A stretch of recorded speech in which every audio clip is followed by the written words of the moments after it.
50 días esperando a que llegara el famoso día de Pentecostés. Ya ha llegado el día de Pentecostés. Tengo que decirles que ayer a la noche, con la caída del sol, miles y miles y miles de creyentes se dieron cita en el famoso Hotel Hammurabi, el Muro de los Lamentos, y allí le dieron la bienvenida a esta fiesta bíblica que se llama la fiesta de Shavuot, que es el plural de la palabra Shavua, que significa semana. Así que Shavuot es la fiesta de las semanas. Se contaban 7 semanas desde la última fiesta que se celebraba, que era la fiesta de la Pascua. 7 semanas son 49, al día 50, Pentecostés era la fiesta, la segunda fiesta más importante del calendario religioso, no quiero decir judío, sino bíblico, realmente, ¿no? En esa fiesta el Señor decidió hacer algo que nunca había hecho: derramar de su Espíritu Santo sobre un grupo aproximadamente de unas 120 personas, y allí pasó algo que es muy difícil describir y explicar con palabras, muy difícil. Podemos poner muchos ejemplos, podemos compartir de muchas formas, pero explicar lo que allí pasó en aquella mañana temprano es muy difícil.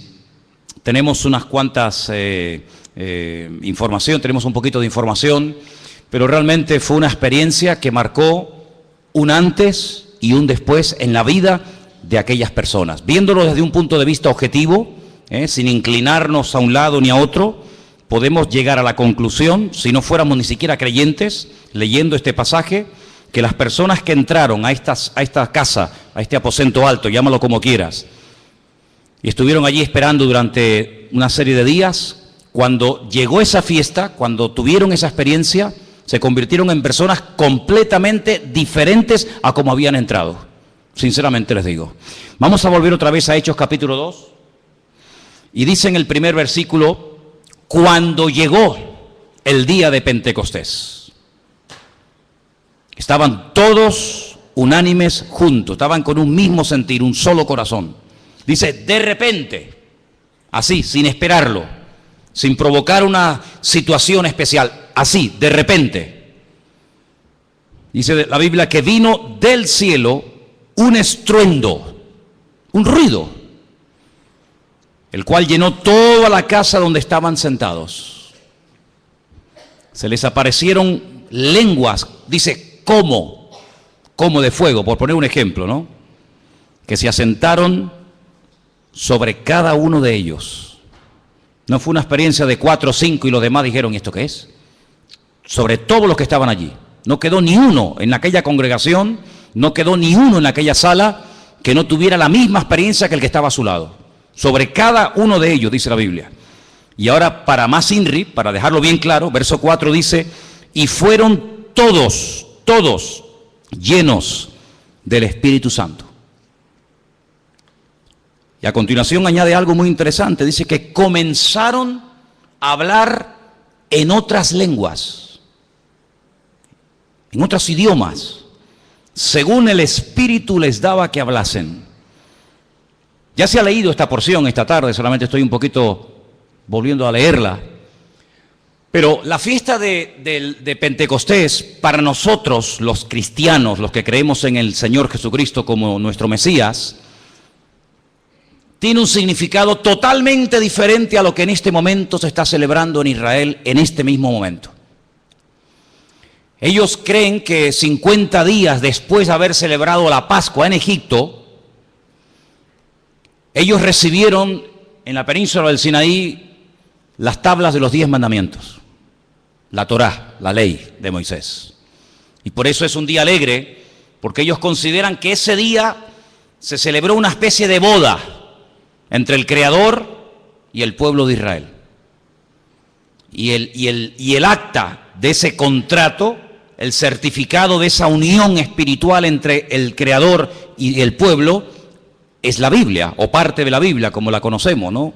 El Humash, o el Pentateuco, los primeros 5 libros de la Biblia, que gracias al Señor los tenemos nosotros también, por supuesto, en nuestras Biblias. Y ellos están celebrando hoy el recibimiento, el regalo que Dios les dio 50 días después de salir de la esclavitud en Egipto. Recibieron la Torá, recibieron la ley. Pero aparte de eso, Es una fiesta de mucha alegría, porque es la época de la cosecha. Dice la Biblia que de toda labor siempre hay un fruto, hay un resultado. Y en este caso los agricultores están muy contentos porque después de muchos meses de arduo trabajo, por fin pueden recoger su cosecha. Por eso en el templo, cuando existía, que ya no existe, se llevaban ofrendas no tanto de animales, sino de cereales. Se llevaban panes sin levadura, se llevaba el gomer, que era una ofrenda de cereales a la presencia del Señor, como señal de gratitud, dándole gracias al Señor por haber podido recoger un año más la cosecha. Y eso es lo que para ellos representa Pentecostés. La pregunta es, ¿por qué el Señor decidió que en esa fiesta, en ese día, ocurriera lo que acabamos de leer? Bueno, hay varias razones. En primer lugar, porque Él quería que aquello que iba a ocurrir allí, aquel día y en aquel lugar, no pasara desapercibido. Saben que el nacimiento de Cristo para muchos pasó totalmente desapercibido, ¿sí o no? Cuando el Señor Jesucristo nació, la mayoría de la gente ni se enteró. Ni siquiera el rey Herodes, que vivía al lado, en el famoso Herodión, que hoy en día se puede visitar. Magos de Oriente vinieron y le informaron de que el Mesías había nacido, pero si no se lo llegan a decir aquellos magos de Oriente, Herodes ni se entera. Sin embargo, en esta ocasión, el Señor quería que hubiera constancia, que no fuera algo que pasó y, pues yo no me enteré, yo no sabía nada, sino que Él decidió que ese día, que había miles y miles y miles de personas en Jerusalén, porque era obligatorio que si una persona vivía a menos de 30 kilómetros de la ciudad de Jerusalén, tenía obligatoriamente que ir a Jerusalén a celebrar la fiesta de Shavuot o Pentecostés. Ya habían estado en la fiesta de la Pascua, pero claro, hay 50 días entre una fiesta y otra, son muchos días. Y entonces lo que hacía la gente es que se iba y venían otra vez 50 días a celebrar esta fiesta en Jerusalén. Y era una fiesta en la que venían judíos no solamente de la zona, sino incluso de lugares tan distantes como Arabia, la isla de Creta, Capadocia, Ponto, Bitinia, Italia, etc. Y había miles y miles de personas que en aquellos días estaban allí precisamente por esta fiesta. Y lógicamente estas personas que vivían en otras naciones pues habían aprendido y hablaban el idioma que se hablaba en esos lugares. Los judíos que vivían en Arabia hablaban árabe. Las personas que venían de África hablarían los idiomas o los dialectos que en aquel momento se hablaran en África o en cualquier otra parte del Imperio Romano, ¿verdad? Y es interesante porque dice que cuando estas personas tienen esta experiencia, que ahora vamos a ver en qué consiste, y si esta experiencia hoy en día se puede tener o esto es algo que ha desaparecido completamente, ¿verdad? Pues cuando estas personas tuvieron esta experiencia, la señal visible y audible de que habían tenido esta experiencia es que comenzaron a hablar idiomas que la gente que estaba allí entendía. No porque ellos los hubieran aprendido previamente, si no, no hubiera sido nada milagroso. Hubiera simplemente sido pues un momento de aprovechar que, bueno, yo hablo chino y veo a un chino y le hablo en chino, y hay un árabe y tú hablas árabe, pues háblale a él en árabe, y aquel que habla, no sé, griego, pues tú le hablas en griego, porque esos idiomas los conocemos. No, es que allí nadie conocía nada. Ellos no sabían lo que estaban diciendo. Pero sin embargo, los receptores del mensaje, los que estaban allí decían, pero es que yo lo entiendo. Es que yo le entiendo perfectamente lo que está diciendo, porque está hablando en árabe, está hablando en el idioma en el que yo no es que haya nacido, pero es el idioma del país que se habla, el idioma del país del cual yo vengo. Y además lo que dicen son cosas tremendas, hablan las maravillas de Dios. Y dice que fue algo realmente espectacular lo que pasó en aquel día, en aquel lugar. Ya había habido en el Antiguo Testamento una experiencia, vamos a ver, una experiencia parecida, pero con otra connotación, y era cuando el Señor confundió las lenguas de los que pretendían llegar a su presencia, construyendo una enorme torre que llegara a la misma presencia de Dios. ¿Os acordáis? La famosa Torre de Babel. Dice que aquello era imposible pararlo, se habían unido para lo malo, por eso Dios no los pudo destruir. Porque cuando hay unidad, aunque sea para lo malo, Dios respeta el principio de unidad. Por eso pudo destruir Sodoma y Gomorra. Por eso pudo destruir, ¿verdad?, a la tierra, a la humanidad durante el diluvio, porque no se unieron. Pero cuando haya unidad, que es un principio bíblico, aunque sea para lo malo, Dios lo tiene que respetar. Entonces Dios lo que hace es que confunde las lenguas Y allí nacen muchos idiomas que hoy en día se hablan, aunque a muchos les cueste creer esto, pero es así. Pero esta experiencia no fue para confundir, fue para aclarar. Aunque hemos leído esta tarde y habéis visto que algunas personas que estaban allí dice que estaban perplejas, otras estaban confundidas y otras simplemente lo que hacían, lo típico, cuando no entiendo algo, me burlo y me río. ¿Qué reacción vas a tener tú? ¿Te vas a reír? ¿Vas a quedar confundido ante esto? ¿O vas a decir, bueno, yo quiero saber más de esto? Porque la pregunta es, la experiencia que esta gente tuvo en el aposento alto de hablar en otras lenguas, de cambiar sus vidas radicalmente, porque hay que ser muy torpe para no darte cuenta que la gente que entró allí salió completamente diferente. Bueno, de hecho te digo, durante los días de espera, ¿a quién le predicaron? ¿Por quién oraron? ¿Qué mensaje compartieron? Ninguno. Es que no se atrevían. Pero es que ellos no tenían un conocimiento adquirido de los años que habían vivido con el Señor. Claro, muchísimo más conocimiento del que nos podemos imaginar. Nosotros contamos cosas de Cristo porque las hemos leído, pero ellos no las leyeron, ellos las vivieron en carne propia. Ellos vieron los milagros, ellos vieron cómo la gente se manifestaba con demonios, ellos lo vieron caminar por encima de las aguas, ellos le vieron crucificado, ellos le vieron resucitado, ellos no necesitaban leer nada. Ellos eran testigos oculares, presenciales de aquellos acontecimientos que cambiaron el rumbo de la historia. Y entonces, ¿por qué no salían por las calles a contar eso? Porque les faltaba poder. Tenían el conocimiento, pero podríamos decir, para que nos entendamos, los cubanos dirían que les daba pena. ¿Me habéis entendido, no? Tú dices eso en España, dice, ¿pena de qué? Sabéis que los cubanos dicen, me da pena, y nosotros decimos, le dabas vergüenza, le daba lache, ¿no? Le daba lache. Ellos necesitaban ser capacitados sobrenaturalmente para poder predicar lo que sabían, lo que habían vivido, pero no tenían la autoridad, no tenían el poder, tenían el conocimiento. Pero ¿quién es capaz de ir por las calles de Jerusalén predicando, orando por los enfermos? Ni uno, ni Pedro, el más atrevido, se atrevió a hacerlo. Pero después del día de Pentecostés sí. Hay una transformación en este hombre total y absoluta. Días atrás le daba vergüenza que le dijeran, tú eres uno de ellos. No, que yo, sí, tú eres uno de ellos. No lo puedes ocultar, no lo puedes disimular. Hablas igual que ellos. Y días más tarde, no tiene nadie que decirle, Pedro, ponte de pie, venga, aprovecha, predica, sino que se pone en pie y predica la palabra, y todo lo que predicó no lo tenemos en la Biblia. Quiero decirles que ahora cuando lo leamos, dice que y con otras muchas palabras les hablaba y les testificaba del poder de Dios. ¿Qué les pasó a esta gente? ¿Qué les pasó de pasar de una cobardía total y absoluta a ser los hombres más osados y atrevidos que ni bajo tortura se callaban?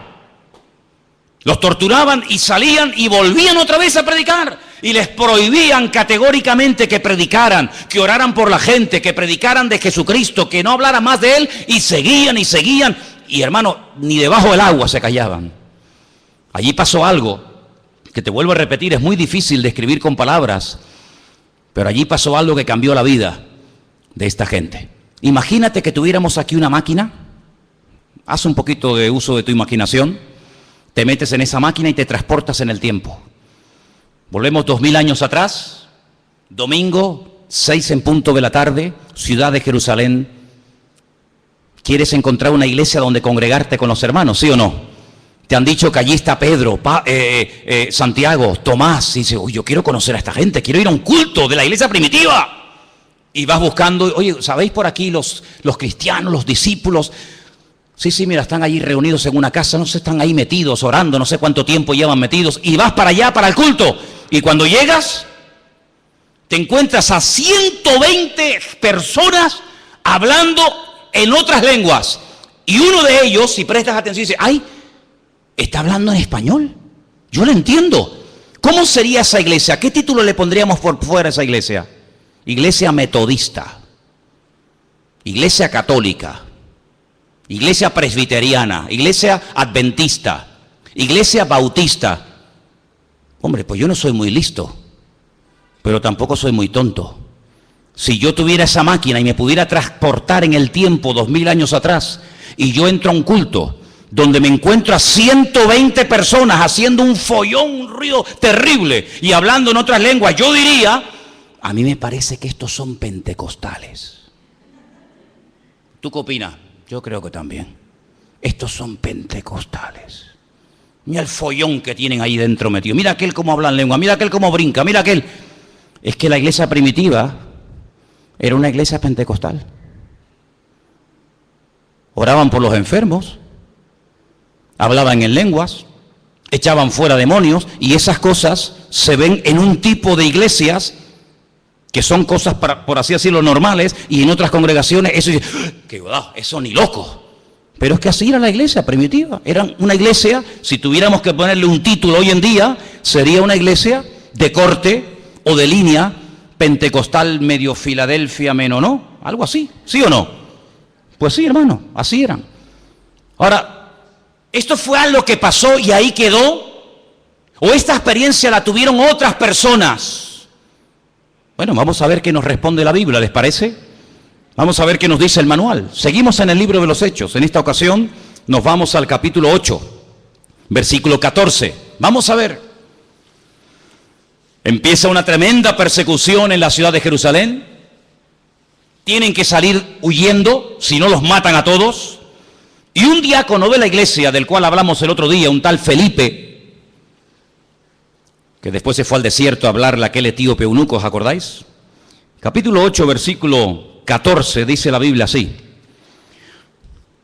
Él se fue a Samaria, le predica a la gente se convierte, la gente son bautizados en agua. Pero dice en el versículo 14, cuando los apóstoles que estaban en Jerusalén oyeron que Samaria había recibido la palabra de Dios, enviaron allá a Pedro y a Juan, a ver qué pasa allí. Los cuales, habiendo venido, oraron para que recibiesen el Espíritu Santo, porque aún no había descendido sobre ninguno de ellos, sino que solamente habían sido bautizados en el nombre de Jesús, el bautismo cristiano. Entonces les imponían las manos. Esta es una típica característica de una iglesia pentecostal. Tú vas a una iglesia bautista, vas a una iglesia de cualquier otra línea, y tú no te encuentras al pastor orando, imponiéndole las manos a la gente. En las iglesias pentecostales se suele ver, ¿sí o no?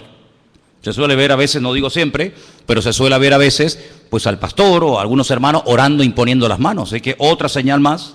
Entonces les imponían las manos y recibían el Espíritu Santo. Cuando vio Simón, no cuando se lo imaginó, cuando lo vio, algo tuvo que ver Simón, el mago, que le impactó. Dice, cuando vio Simón que por la imposición de las manos de los apóstoles recibían el Espíritu Santo, les ofreció dinero. Si algo pasaba cuando esta gente imponía las manos sobre los recién convertidos, que a Simón le impactó tanto que dijo, oye, si yo te doy dinero, ¿me das ese don a mí también? Yo puedo tener la capacidad de impartir, como dice aquí, el Espíritu a la gente por imposición de manos. Y Pedro, ya sabéis lo que le dijo, mira, tu dinero perezca contigo, etcétera, etcétera.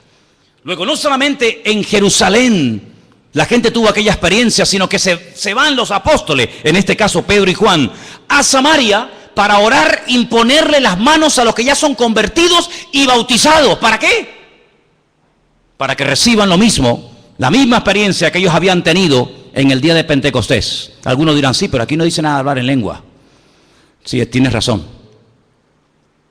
Pero algo tuvo que ver Simón el mago que le impactó tanto, que dijo, yo quiero también tener esa capacidad y ese poder de impartir esta experiencia a los recién convertidos. Pero hay más pasajes, por supuesto.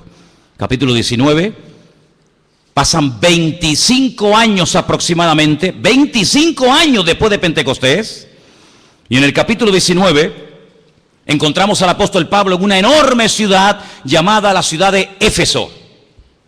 Y dice así la palabra, ¿lo tenéis? Hechos 19:1. Aconteció que entre tanto que Apolos estaba en Corinto, Pablo, después de recorrer las regiones superiores de Éfeso y hallando a ciertos discípulos, les dijo, ¿recibisteis el Espíritu Santo cuando creísteis? Y ellos le dijeron, ni siquiera hemos oído si hay Espíritu Santo. Entonces les dijo, ¿en qué fuisteis bautizados? Ellos le dijeron, en el bautismo de Juan. Juan el Bautista ya había muerto hacía 30 años atrás, por lo menos. Dijo Pablo: Juan bautizó con bautismo de arrepentimiento, diciéndole al pueblo que creyesen en aquel que vendría después de él, esto es, en el Señor Jesucristo, en el Mesías. Cuando oyeron esto, fueron bautizados en el nombre del Señor Jesús, y habiéndole impuesto las manos, vino sobre ellos el Espíritu Santo, y otra vez, 25 años después del día de Pentecostés, se vuelve a repetir la misma experiencia. Al imponerle las manos, dice, hablaban en lenguas y además añade, profetizaban. Luego, no fue una experiencia aislada del día de Pentecostés y allí quedó y ya está, pasó a la historia, como, no sé, cuando se abrió el mar muerto. ¿Se ha vuelto a abrir otro mar alguna vez? Pues no. ¿Cuántas veces caminó el Señor por encima de las aguas? Una vez. ¿Cuántas veces murió? Una vez. ¿Cuántas veces resucitó? Una vez. Pero ¿cuántas veces en la Biblia ocurre esta experiencia repetitiva? Unas cuantas. Para dar a entender de que no es una experiencia que tuvieron allí 120 personas en el día de Pentecostés, sino es algo que a lo largo de la historia, en otras ciudades, en otros tiempos, bajo otros ministerios, también la gente tenía. Vamos a ir, 1 Corintios capítulo 14. No lo voy a leer todo el capítulo porque es un capítulo muy extenso, pero fijaros el título que le han puesto a 1 Corintios capítulo 14. Y estamos hablando de una carta, de una epístola que Pablo escribe aproximadamente entre el año 55 y el año 57 de la era cristiana. Y así que ya han pasado muchos años desde el día de Pentecostés hasta que los corintios reciben esta carta, año 57 aproximadamente de la era cristiana, y Pablo les escribe una carta y en el capítulo 14 les habla ¿de qué? Del hablar en lenguas. Luego, no es una cosa que solamente fue una experiencia que tuvieron los discípulos en el aposento alto, o un tiempito más tarde los cristianos que se convertían en Samaria, o aquellos que se convirtieron veintitantos años después en la ciudad de Éfeso, sino que Pablo establece doctrina y establece orden y dice, un momento, si esto lo vais a practicar en la iglesia, no es obligatorio, pero si lo vais a practicar, esto se tiene que hacer con orden. Dice, no impidáis a nadie que quiera hablar en lengua, pero el que se atreva a hablar en lengua tiene que hacerlo así, así, así, así, así. Y da un orden. Luego le da importancia a una experiencia que en un momento determinado, muchos años después de haber caído el Espíritu Santo por primera vez en el día de Pentecostés, hay creyentes que pueden volver a tener esta experiencia. Ahora, volviendo al capítulo 2 del libro de los Hechos, capítulo que estamos analizando en esta tarde, hay un momento que Pedro está compartiendo, y quiero ponerles ahí un momentito en la pantalla unos apuntes para que veáis las 4 palabras diferentes que aparecen en el libro de los Hechos, que son 4 tipos diferentes de predicación. La palabra querigma aparece en el libro de los Hechos y hace referencia a una proclamación pública. ¿Qué es un querigma? Es cuando un vocero, cuando una persona se ponía en pie y daba un mensaje. En este caso el mensaje del Evangelio, se sobreentiende, ¿vale? Entonces no es un mensaje que lo damos así privadamente en una habitación donde nadie nos escucha, no es una conversación, un estudio bíblico entre 3 o 4 hermanos a puertas cerradas, sino que es un mensaje que se proclama a los 4 vientos, para que todo el mundo lo oiga. Eso es un querigma.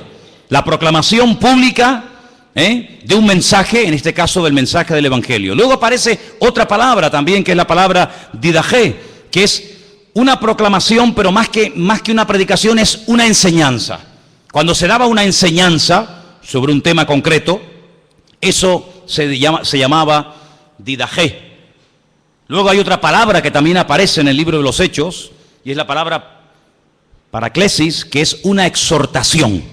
Cuando se exhortaba en una predicación a alguien a hacer algo o a no hacer algo, se utilizaba otra palabra. Pero también aparece la palabra homilía, una palabra que ya es más conocida que las anteriores, ¿no? Es el desarrollo progresivo de un tema. Cuando se da un tema, se desarrolla progresivamente, punto número 1, punto número 2, de la A vamos a la B, de la B vamos a la C, pues eso era una homilía. Si ustedes estudian y analizan el mensaje que el apóstol Pedro da en el día de Pentecostés, hay esas 4 características. Hay una proclamación, hay una enseñanza, hay un desarrollo de un tema, pero curiosamente añade algo que es muy típico en el libro de los Hechos, y es advertir a la audiencia de que como no cambien, como no hagan caso, como no se arrepientan, van a sufrir unas severas consecuencias. Dicen que por ahí a veces hay gente cuando le dices algo y dice, ¿me estás amenazando? Tú lo has dicho alguna vez, ¿verdad? ¿A que sí? A mí no me amenaces, ¿eh? Bueno, pues en la Biblia hay muchas amenazas, muchas advertencias, diciendo, si no os arrepentís, todos pereceréis. Si eso no es una advertencia, que baje Dios y lo vea. Bueno, pues el apóstol Pedro se levanta, públicamente comienza a dar un mensaje tremendo, y fíjase, hay un momento en el versículo 38, donde él dice a la audiencia que está allí, arrepentíos y bautícese cada uno de vosotros. Allí estaban los sacerdotes, allí estaban varones piadosos, dice la lectura que hemos leído esta tarde, varones piadosos que habían venido de todas las naciones de la tierra. Y este pescador de Galilea, que no es un religioso, que no es un escriba, que no es un fariseo, les dice, arrepiéntanse, arrepiéntanse. Sois capaces de venir de Creta, de Panfilia, de Ponto, de Bitinia, de Italia, de África, de todas partes del mundo aquí, a cumplir con una serie de sacrificios y con una cuestión, digamos, de tipo religiosa, pero yo lo que os digo es que os tenéis que arrepentir. No podéis volver a vuestro país, no podéis volver otra vez a vuestras regiones donde estáis trabajando o haciendo lo que sea, si no os arrepentís. Si no se bautizan, hoy tiene que haber aquí un cambio. Y los confronta, los confronta de una manera tremenda. Y en el verso 39 les dice, porque para vosotros es la promesa. Esa promesa que es la que reciben en el día de Pentecostés, la promesa que Dios había hecho a Israel. En Joel capítulo 2 dice, para vosotros es la promesa. Para vuestros hijos, para todos los que están lejos, para cuantos el Señor nuestro Dios llamare. Y ahí entramos todos, no estábamos allí, no somos la generación de los tiempos apostólicos, no somos la generación que se levantó después de ellos, pero somos aquellos creyentes, formamos parte de uno de los eslabones de la gran cadena, ¿verdad?, del crecimiento y desarrollo del Evangelio por toda la faz de la tierra. A todos cuanto nuestro Dios, el Señor, llamare, para ti también es la promesa. Es decir, nosotros necesitamos hoy en día, como pueblo de Dios, más que nunca, ser renovados. No vivir de las glorias del pasado, sino que permanentemente, constantemente renovarnos en las cosas del Señor. ¿Cuántos dicen amén? Hoy yo les contaba a los hermanos, la famosa empresa Kodak, muchos de los que ya tienen una edad, tal vez saben mejor de lo que estoy hablando que otros más jovencitos. ¿Quién no conoce la Kodak? Las cámaras Kodak, los rollos de... Esa empresa se fue al garete, se hundió. Tenía más de 150.000 empleados. Una multinacional tremenda, en todo el mundo se sabía quién era la Kodak. Desapareció. ¿Sabéis por qué? Porque cuando entró la fotografía digital, ellos no quisieron renovarse y dijeron, esto no tiene futuro. Nosotros seguiremos con la fotografía típica, la de toda la vida. La fotografía la ponemos en el álbum y cuando vienen los niños, el abuelo, la abuela, el papá, la mamá, pues le enseñamos la fotografía. No se quisieron renovar, no se quisieron adaptar a los tiempos. Queremos la fotografía, la típica, la de papel, o la de blanco y negro o la de en color, pero eso de fotografía digital. Cámara de fotos sin carrete. ¿Pero cómo puede ser una cámara de fotos sin carrete? ¿Cómo puede ser eso? No aceptamos esos cambios. Se hundieron. Se hundieron. Y luego hubo otras empresas mucho más pequeñas. Hubo una empresa que se dedicaba a la fotografía que tenía 13 empleados en comparación con la Kodak, que tenía en aquellos años más de 150.000 empleados. Esa compañía a los pocos años se renovó, se transformó su maquinaria, se abrieron a los cambios y a los pocos años la vendieron en más de $1.000 millones. Una empresa con 3 empleados se abrió al cambio, se adaptó a los tiempos y la vendieron con el paso del tiempo, la patente, en más de $1.000 millones. ¿Qué te parece, hermano? La Biblia nos habla de renovación. Y necesitamos todos los que estamos aquí en esta noche una renovación espiritual en todas y cada una de las áreas de nuestra vida. ¿Cuántos dicen amén? Renovarnos en nuestra vida de oración. Renovarnos en nuestro compromiso con el Señor. Renovarnos o morir. No nos podemos quedar parados, anclados, viviendo de experiencias pasadas, sino renovarnos cada día, permanentemente, como el aceite a un coche. Por cierto, saben que los coches llevan aceite, ¿verdad? Ah, no sabía, pues sí, hermana. Perdón, y hermano también, no quiero que se... Los coches llevan aceite. Pero no dura toda la vida, Sí, póngame aceite esa que dura 20.000 kilómetros. Bueno, pero cuando se cumplan los 20.000 kilómetros tendrás que renovarla. Porque el aceite ya no lubrica, ya pierde su propiedad, hay que renovarla. Y el aceite, curiosamente en la Biblia, es comparada como tipo de la persona del Espíritu Santo en nuestra vida. Renovarnos, y el que no se renueva se seca, ¿eh? Y lo podéis ver, yo creo que ya a estas alturas, después de ya de algunos años de estar juntos, ustedes ya ahora conocerán, ya habrán oído de alguien que por no renovarse, se secó y ahí se quedó. Tienes que renovarte espiritualmente hablando cada día de tu vida. Y para eso subían todos los años las tribus de Israel a las ciudades de Jerusalén. ¿A qué? A renovarse. Pero si ya hemos celebrado 30 veces Shavuot, otra vez el año que viene. ¿Para qué? Para renovarnos y para renovarnos y para recordar la fidelidad del Señor diariamente sobre nuestra vida. Y eso es lo que el Señor quiere, que nos renovemos. Y eso es lo que es Shavuot. Es una fiesta de alegría, es una fiesta de júbilo, es una fiesta donde se reconoce que la cosecha, sí, en una parte hay una parte humana, una parte de trabajo, porque evidentemente hay que regar, hay que abonar, hay que quitar las malas hierbas, pero el crecimiento, quien lo ha dado, realmente ha sido el Señor. Porque tú puedes regar mucho, y puedes quitar muchas hierbas, y puedes abonar, y puedes quitar las piedrecitas, y puedes hacer lo que tú quieras, pero si Dios no le da crecimiento, no hay resultado posible. Y Shavuot era una fiesta donde se agradecía al Señor públicamente en el templo de Jerusalén la fidelidad del Señor para su tierra y para los campos. Y por eso la gente iba con alegría, no tanto a recibir, sino a dar, reconociendo la bondad y la misericordia del Señor. ¿Cuántos dicen amén? Hermanos queridos, el diablo también se ha renovado, ¿sí o no? Ya lo creo. El diablo usa la tecnología y bien que la usa.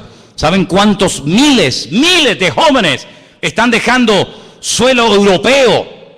Están dejando trabajo, están dejando familia, están dejando muchas cosas para irse a otros lugares a hacer no sé qué. ¿Y cómo les llega esa información? ¿Y cómo son seducidos y enganchados a jugarse la vida por causas perdidas? Por la tecnología. Porque el diablo sabe perfectamente cómo mover los hilos y cómo tocar la fibra sensible de la gente, utilizando la necesidad económica, utilizando la parte espiritual o la parte económica o lo que sea. Y el diablo se renueva. Si uno comienza a analizar cómo el enemigo se ha movido desde el principio de los tiempos hasta hoy en día, uno se queda asombrado de ver cómo que el diablo no ha quedado estancado con aquellos sistemas de antaño, sino que siempre ha ido a más y a más y a más, y nada lo detiene, sino solamente la oración del pueblo del Señor. Leían estos días, no me voy del tema, pero solamente para que veáis, leían estos días el primer asesinato. La primera persona que muere en la humanidad, ¿quién fue? Abel. ¿Quién lo mató? Su hermano. No murió de un infarto, no murió de mayor, no murió en un accidente, sino que lo asesinaron, lo mató, su propio hermano. Increíble. Salgamos al campo a dar un paseo, su hermano se levanta contra él por celos, por envidia, por lo que fuera, y lo mata. Menos mal que no mató al otro, quedaba otro, quedó Set. Pero tiempo más tarde ese espíritu de muerte, ¿qué es lo que hace Faraón? Ya no quiere uno, ahora todos. Y selecciona, no, las mujeres y las niñas no me interesa, quiero que maten a todos los niños. Fíjate, de Caín, que se conformó con matar a uno, ahora Faraón quiere matar a más, en este caso a los niños. Pero tiempo más tarde el diablo dice, no, también las mujeres, también las niñas. Y pone en el corazón de aquel perverso Amán, libro de Esther, la exterminación total y absoluta de hombres, mujeres, ancianos, niños, todos los que sea. ¿Verdad? Porque el diablo siempre va más. Empezó por uno, después por un poquito más, y después un poquito más. Y si no fuera por la oración de la iglesia, si no fuera por la misericordia y por la mano poderosa de nuestro Dios, nos destruía a todos. Dice la Biblia que si aquellos días Dios no los acorta, nadie sería capaz de salvarse. Mas por causa de los escogidos, el Señor acortará los últimos tiempos. Y pregunta el Señor, ¿hallará fe el Hijo del Hombre cuando venga a la tierra? ¿Hallará fe? No cánticos y aplausos, sino ¿hallará fe? ¿Qué te parece? El diablo siempre quiere hurtar, matar y destruir. No le importa utilizar cualquier tipo de sistema, si es la guerra, si es la política, si es la religión, si es internet, lo que sea. Pero él va por todas. Él tiene claro cuáles son sus objetivos. Y el Señor lo tiene frenado. El Señor lo tiene ahí parado. ¿Verdad? Pero amados hermanos, cuando vamos al día de Pentecostés encontramos que los que esperaron fueron premiados y fueron bendecidos. ¿Cuántos dicen amén? Merece la pena esperar en Dios. Díselo al que está a tu lado. Merece la pena esperar en el Señor. Merece la pena. Un día, otro día, y otro día, y otro día, y no pasa nada, y tú sientes algo, yo no siento nada, y tú ¿qué tal? Yo no veo nada, pues vamos a orar más, sí, pero hermano, vamos a orar más, y otro día, y un día se iban 10, y otro día se iban 8, y otro día se iba la familia tal y la familia cual, y otro día no sé qué, y aquello cada vez iba a menos, y de 500 pasaron a 120. Eso dice la Biblia. Pablo dice que cuando el Señor resucitó, ¡pum!, se apareció a 500 hermanos a la vez. Y Pablo dice en 1 Corintios 15, y muchos de esos hermanos, muchos de esos testigos oculares aún viven. Seguramente Pablo se entrevistó y habló con ellos. Oye, ¿tú lo viste? ¿Y cómo fue? ¿Y dónde fue? ¿Y a qué hora? ¿Y qué aspecto tenía? ¿Seguro? Seguro que sí. Bueno, pues esos 500 hermanos oyeron la orden del Señor: id a Jerusalén y esperad. Esperad la promesa del Padre. Allí se van. Pero cuando llega el día de Pentecostés, bueno, antes del día de Pentecostés, Lucas, que es un hombre que se da cuenta de los detalles y lo va apuntando y lo va escribiendo todo, pues se da cuenta, así cuenta la gente por encima y dice: oye, aquí falta gente, ¿eh? Aquí falta mucha gente. Faltan más de los que están. Éramos 500 y hay 120. Aquí faltan 380 personas, ¿eh? En una semana se nos han ido 380 personas. ¿Dónde estaban? ¿Alguien sabe dónde estaban? ¿Alguien sabe qué estaban haciendo? Yo no te lo podré decir nunca porque la Biblia no lo dice. ¿Cómo te lo voy a decir? Pero yo sí te puedo decir muchas cosas de los 120. Porque fueron los que esperaron. Fueron los que vencieron la tentación de decir: mira, estamos perdiendo el tiempo. Yo he visto a tantos 380 que se van. Es mucho más fácil irse que perseverar fielmente en los caminos del Señor. Es mucho más fácil ir a favor de la corriente, eso no cuesta. Métete en un río. Hace unos años nos fuimos con Ruth, la hija de Marcos. Ellos están hoy en Madrid, sus padres celebran hoy su 50 aniversario de matrimonio, bodas de oro, y nos fuimos al río Miño. ¿Os acordáis? Miriam estaba conmigo. Nos metimos en el río Miño aquí, y si no nos damos cuenta y salimos, aparecemos al final de Portugal. Porque la corriente te lleva. No hace falta hacer nada, tú te estás quieto. La corriente te lleva, y te lleva. Crucé el río Paraná en Piragua, ¿sabes? Con el hijo del pastor Norberto Carlini. Me dijo un día: ¿te animas a cruzar el río Paraná en Piragua? Digo, venga, lo que haga falta. Dice: pero tenemos que llegar allí. Pero no podemos ir desde aquí hasta allí, sino tenemos que lanzarnos allá arriba para que la corriente nos vaya bajando y al final lleguemos allí. Porque como salgas de aquí, para ir enfrente, al final terminamos en Paraguay, en vez de en la otra orilla del río. Porque la corriente te lleva. Amigo, nadar a favor de corriente no cuesta nada, te dejas llevar. Pero lo que cuesta es ir en contra de la corriente. Porque tú dices: bueno, voy contra corriente, pero voy a descansar un poquito, voy a pararme. No puedes, porque en el momento en el que te paras, retrocedes todo lo que has avanzado. Pero a eso nos ha llamado el Señor, a ir en contra de la corriente de este mundo. El apóstol Pedro dice: a ellos les sorprende, a ellos que antes nos conocían, a ellos con los que antes hacíamos lo que hacíamos, a ellos les sorprende que no sigáis con ellos a favor de la corriente. Les sorprende. ¿Pero qué te ha pasado? ¿Estás loco? Pero sin embargo yo les digo a todos ustedes en esta tarde, y sobre todo a los jóvenes y a los que están luchando por salir de la basura, les digo: lucha contra corriente, porque merece la pena ir en contra de la corriente. Porque, amados hermanos, cuando alguien va a favor de la corriente, el cuerpo a veces murió y ni lo encuentran, se lo llevó. Pero cuando alguien lucha en contra de la corriente, siempre llega a su objetivo, y esa persona es premiada y galardonada, dice la palabra de Dios. Como el salmón, qué ejemplo tremendo, ese pez, que aquí en España, gracias al Señor, tenemos mucho, en Asturias. ¿Hay algún asturiano aquí? ¿No hay ningún asturiano? En los ríos, ahí en Asturias, el primero, el campano, el primero que se pesca, eso vale un dineral, lo mandan a Madrid y allí lo comen, ¿verdad? Ese pez lucha contra corriente un día, otro día se golpea la roca, a veces el río le han quitado el curso, ahora ve por ahí, ahora va por allá, han levantado una pared, pero el salmón lucha, pelea y llega agotado, llega reventado. Y al final, cuando llega, muere. Tanta lucha vaya a morir. Nosotros somos exactamente igual, con la diferencia de que en vez de luchar y luchar y luchar para ir a morir, luchamos para ir a vivir eternamente en la presencia de nuestro Dios por los siglos de los siglos. ¡Amén! ¡Aleluya! ¡Gloria a Dios! ¡Gloria a Dios! ¡Amén! ¡Amén! Sigue peleando, sigue remando. No te pares, no te pares. Porque como te pares te lleva la corriente, amigo. ¿No hay un refrán que habla del camarón? ¿O cómo es? Camarón, camarón, que se duerme se lo lleva la corriente. Dile que te duerma. Camarón, camarón. Camarón, camarón, no te duermas que te lleva la corriente. Así le pasó al camarón de la isla. Yo creo que fui el último pastor que oré por el camarón de la isla.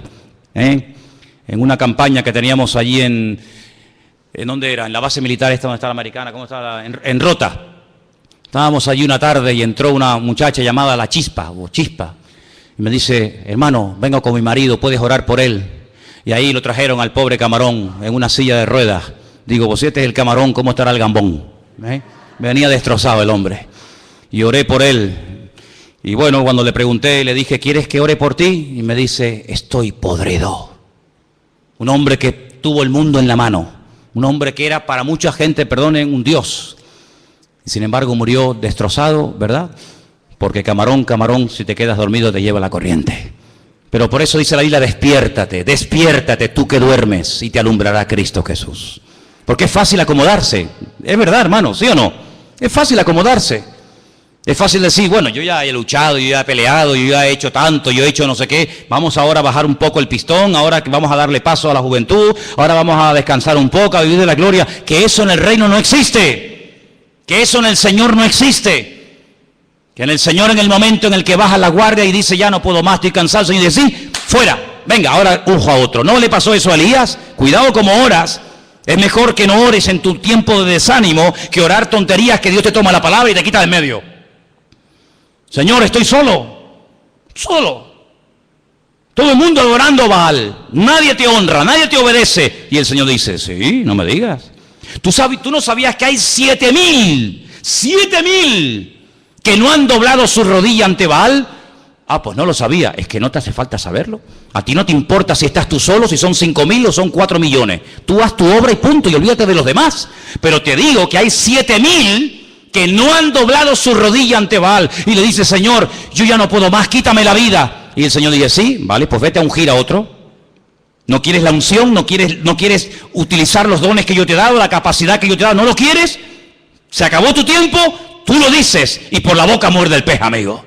Vete y unge a otro y a los pocos días el Señor se lo lleva a su presencia. Por eso lo que tienes, úsalo, no te quejes porque Dios te ha dado cosas para que tú las uses para la extensión del reino. Y si no las usa, se las dará otro. Porque el Señor lo que quiere es que todos y cada uno de nosotros pongamos la mano en el arado y no miremos atrás. El apóstol Pedro se levanta ese día, y quiero leer unos versículos más antes de terminar. Pedro se levanta, llama a la gente al arrepentimiento, y dice la Biblia, versículo 41, así que los que recibieron su palabra fueron bautizados. Se añadieron aquel día como 3,000 personas. Perseveraban en la doctrina de los apóstoles, en la comunión unos con otros y en el partimiento del pan y en las oraciones. Aquello fue un cambio espectacular, radical. Sobrevino temor a toda persona, muchas maravillas y señales eran hechas por los apóstoles, y todos los que habían creído estaban juntos y tenían en común todas las cosas. ¿Vieron lo que hacían? Vendían, en vez de comprar, vendían. Ellos vendían, ellos no compraban. Ellos vendían sus propiedades y sus bienes, y los repartían a todos según la necesidad de cada uno. ¿Quién? Yo vendí una finca para dársela a otro. Es que eso es lo que hacían. Eso es lo que ellos hacían. Vendían su patrimonio para bendecir al pueblo de Dios. Eso es lo que hacían. Yo no lo he escrito, eso está ahí. Vendían y lo repartían a todos y perseveraban unánimes. Sí, porque tú puedes vender y puedes lo que quieras, pero si después no perseveras, de nada te sirve. Perseveraban unánimes cada día en el templo. Partían el pan en las casas, comían juntos con alegría, sencillez de corazón, alababan a Dios, tenían favor con todo el pueblo, y el Señor añadía a la iglesia los que habían de ser salvos. Eso fue a partir del día de Pentecostés. Es decir, si tú lees capítulo 1 de Hechos, te encuentras a un cierto tipo de personas completamente diferentes a partir del capítulo 2 del libro de los Hechos. Algo pasó esa mañana allí, y digo mañana porque la Biblia dice que fue a las 9 en punto de la mañana, cuando ocurrió esto. Algo ocurrió allí que Pedro nunca más fue la misma persona. Algo pasó allí que como una especie de onda expansiva nos ha llegado hasta nosotros hoy en día.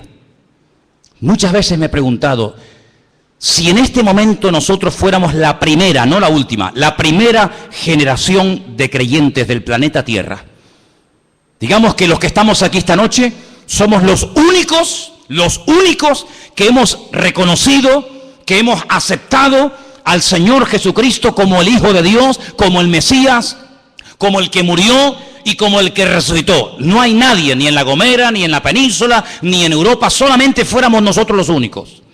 Y de nosotros dependiera que este mensaje se llevara hasta el último rincón del mundo, ¿qué ocurriría? Tenemos internet, tenemos móviles, tenemos satélites, tenemos aviones, tenemos barcos, tenemos todo lo que nos dé la gana. ¿Seríamos capaces en 20, 30, 40 años, si fuéramos, repito, hipotéticamente, la primera generación de creyentes, de traspasar el testigo a la siguiente generación, y a la otra, y a la otra, y a la otra? ¿O esto en cuestión de 10, 15, 20 años se terminaría diluyendo y se acabaría y no pasaría el Evangelio a otras generaciones? ¿Se imaginan? ¡Qué tragedia! Pues eso fue lo que pasó con esta gente. Sin internet, sin satélites, sin aviones, sin barcos, sin ordenadores, sin nada, sino solamente la palabra y lo que se pudiera más o menos escribir. Desde 2000 años atrás hasta hoy nos ha llegado a nosotros el Evangelio. Pero es que esa gente tenía una característica que es muy difícil encontrarla hoy en día entre los cristianos. Y es que esa gente estaba loca, apasionadamente loca por Cristo y por alcanzar el mundo para el Señor. Y eso hoy en día se ha perdido. Hoy en día estamos más pendientes del coche, del ordenador, del móvil, de los zapatos, del trabajo, de no sé qué, de no sé cuánto. La pasión por las almas perdidas se ha perdido, valga la redundancia. No nos preocupa tanto alcanzar al perdido. No nos preocupa tanto decir, oye, si yo me muero y a mi vecino nunca nadie le habló del Señor, ¿qué va a pasar con este hombre? No nos cabe en la cabeza el hecho de decir, oye, que este hombre se puede condenar eternamente en el infierno por mi culpa, porque yo no le hablé, porque yo no le di nunca una Biblia, porque no le invité a la iglesia, porque no le di testimonio. Ni se nos pasa por la cabeza. Alguien le hablará, yo ahora no tengo tiempo, oye, que es muy tarde, que yo tengo mis clientes, que yo tengo mi deporte, que yo tengo mis viajes, que yo tengo mis obligaciones. No, tu obligación no es esa. Tu obligación, nuestra obligación, es ir por todo el mundo y predicar el Evangelio a toda criatura, a tiempo y fuera de tiempo, quieran o no quieran. Pero eso no nos cabe en la cabeza. No hay predicador hoy en día que sea capaz de movilizar a su iglesia y meterle e inculcarle el fuego por las almas perdidas. Es que eso yo lo tengo más claro que el agua.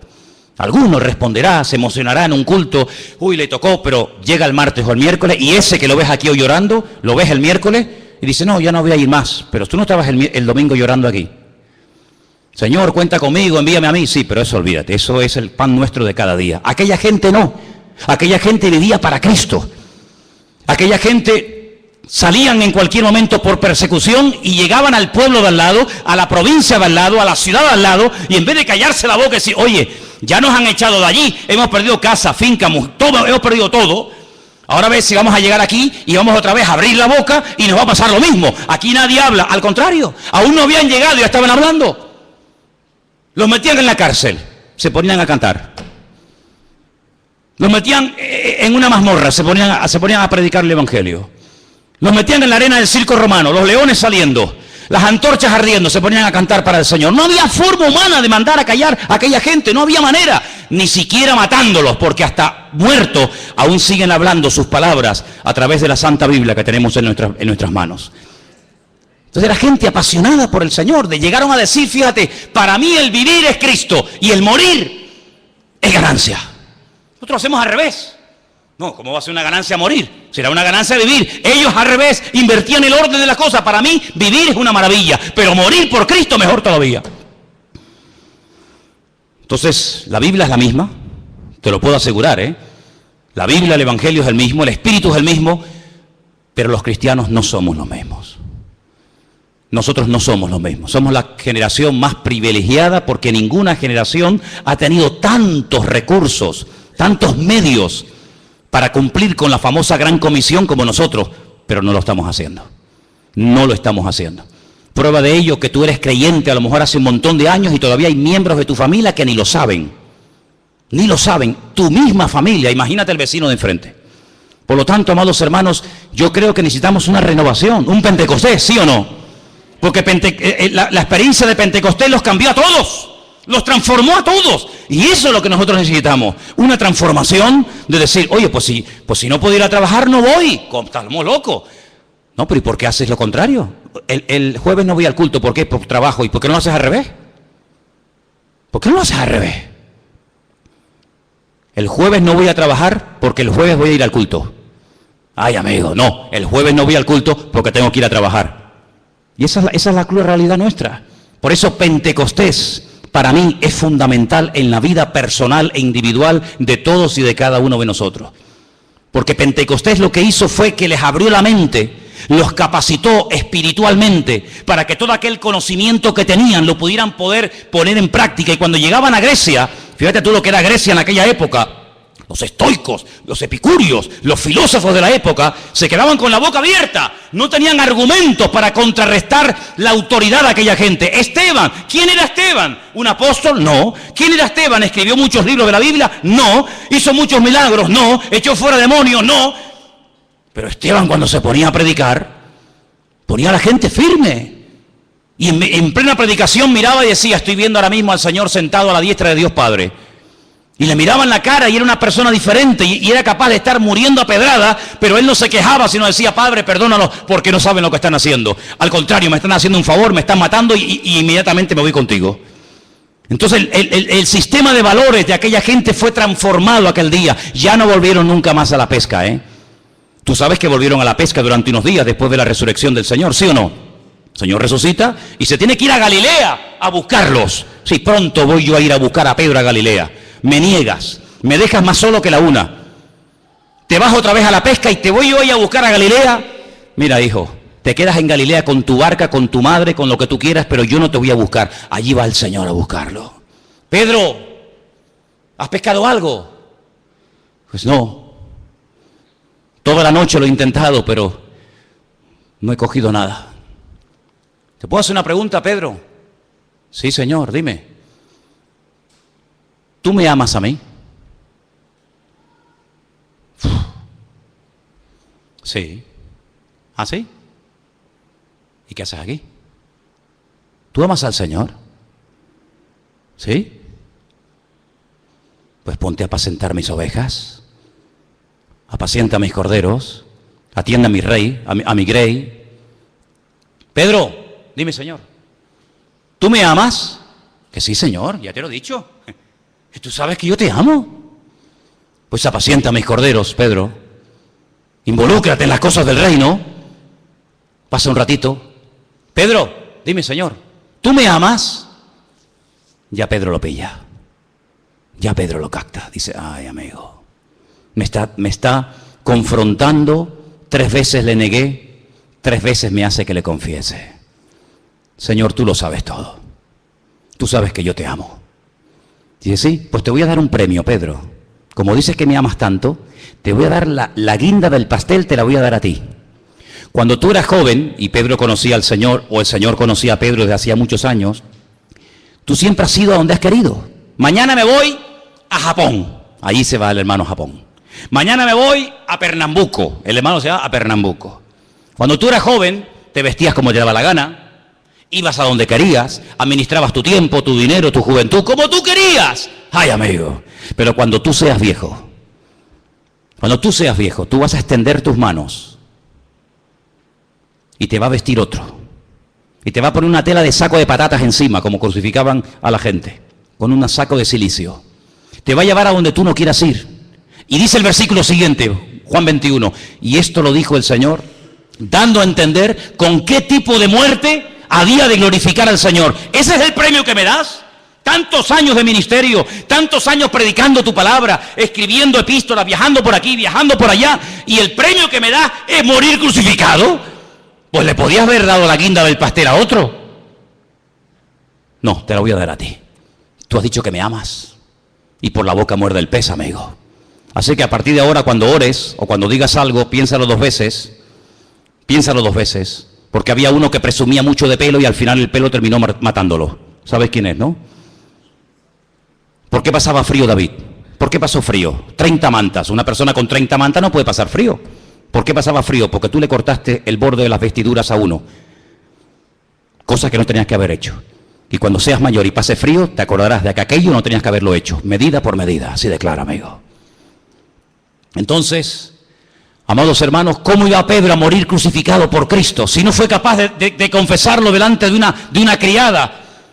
Va ahora a morir por Cristo. Si en vida no fue capaz de dar su vida por Él, ahora que está solo, sin el Señor, aparentemente va a dar su vida. Imposible. Lo que es imposible para el hombre es posible para Dios. ¿Cómo fue capaz Pedro en Roma de morir crucificado con la cabeza para abajo? Porque te voy a decir una cosa, si lees como los síntomas de una persona que muere crucificada son impresionantes, pero si lees los síntomas de cómo muere una persona crucificada con la cabeza para abajo y los pies para arriba, es horrible, no te puedes ni imaginar. Se le salen las tripas por la boca, es una muerte espantosa. Pero así murió el apóstol Pedro. ¿De dónde iba a sacar fuerzas ese hombre? Si simplemente era decir, sí, yo soy de él, ¿y qué? Si no fue capaz de hacer eso, va a morir por Cristo. Pentecostés lo capacitó. La unción del Señor, la fortaleza del Señor fue tan espectacular que fue capaz no solamente de vivir, sino de morir por el Señor. Y estamos llegando a un tiempo en la historia de la humanidad en el que muchos cristianos ya están pagando un altísimo precio por el hecho de ir así por la vida. Como tú vienes a la iglesia con una Biblia debajo del brazo, o por el hecho de llamarte cristiano, ya hay muchos hermanos nuestros que lo están crucificando, decapitando, quemando, torturando, etcétera, etcétera. Por lo tanto, amados hermanos, necesitamos como nunca antes, como pueblo de Dios, una renovación espiritual para que demos la talla en estos tiempos finales antes de que Él venga a buscarnos. Amén, hermanos. Ahí donde estás, cierra tus ojos en esta tarde. Este no es un mensaje para buscar votos. Yo no busco votos ni aplausos, no me hacen falta. A otros sí necesitan votos y aplausos cuando predican o cuando dan discursos. Yo no hablo para que, ay, qué bonito, mañana voto sí. Dame la papeleta que mañana te voto. No. Este mensaje es para hacerte recapacitar y para que busques de verdad, de corazón al Señor. Y te digo categóricamente con la Biblia en la mano, sin el poder del Espíritu Santo es totalmente imposible poder vivir una vida en victoria. Totalmente imposible. Dice la palabra del Señor, escucha bien estos versículos.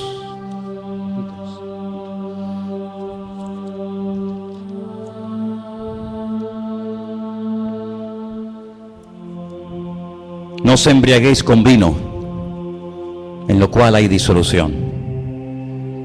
Antes bien, sed llenos del Espíritu, hablando entre vosotros con salmos, con himnos y cánticos espirituales, cantando y alabando al Señor en vuestros corazones, dando siempre gracias por todo al Dios y Padre en el nombre de nuestro Señor Jesucristo. Y queremos en esta tarde acercarnos a ti, a tu presencia, Señor, y pedirte, derrama de tu Espíritu Santo sobre nuestras vidas. Derrama de ese bendito consolador sobre tu iglesia en estos últimos tiempos, y que podamos predicar las virtudes de aquel que nos llamó de las tinieblas a su luz admirable. Trae un renuevo espiritual a cada familia, a cada joven, a los maestros de la escuela dominical, a las hermanas de la iglesia, a los matrimonios. Trae un renuevo espiritual a nuestras vidas, Señor. Que te miremos a ti, que te busquemos a ti, Señor, como primera prioridad de nuestra vida. Que todo gire en torno a ti, Señor, y a tu palabra. Nos des o no nos des, no, me da igual. Lo que queremos es servirte, agradarte en todas las cosas que hagamos. Quita la rutina, la monotonía, la religiosidad, el conformismo y trae un renuevo espiritual a nuestra vida, Señor Jesús. Como dice la canción, renuévame, renuévame, Señor Jesús, ya no quiero ser igual. Dígaselo con sus propias palabras al Señor, ¿sí? Dígaselo al Señor ahí sentado en su asiento. Señor, reconozco que tengo que ser renovado. El aceite tiene que ser renovada cada día. No quiero que mi lámpara se apague, Señor, por falta de aceite. No quiero que el altar sea un altar lleno de cenizas, donde un día ardió el fuego, pero ya se apagó. Aviva, aviva el fuego del don de Dios que está en ti, dice la palabra. Por eso en esta tarde, dile al Señor, renuévame, Padre Santo. Aleluya.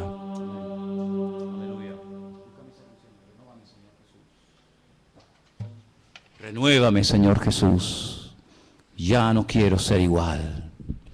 Y en tu nombre en esta tarde pedimos, Señor, que tu Espíritu Santo haga esa obra que el hombre no puede hacer. Transfórmanos y llénanos de ti, Señor Jesús, en este día de Pentecostés. Que verdaderamente nuestra vida, nuestra casa, sea un auténtico aposento alto, Señor. Bendito sea tu nombre, mi Dios. Póngase de pie conmigo en esta tarde, hermano. La carta a los Hebreos, por favor. La carta a los Hebreos, vamos a estar viendo en esta tarde unos versículos, creo que muy interesantes, que nos van a venir muy bien. Carta de Hebreos capítulo 12, por favor. Vamos a leer a partir del versículo 3. Hebreos capítulo 12, a partir del versículo 3.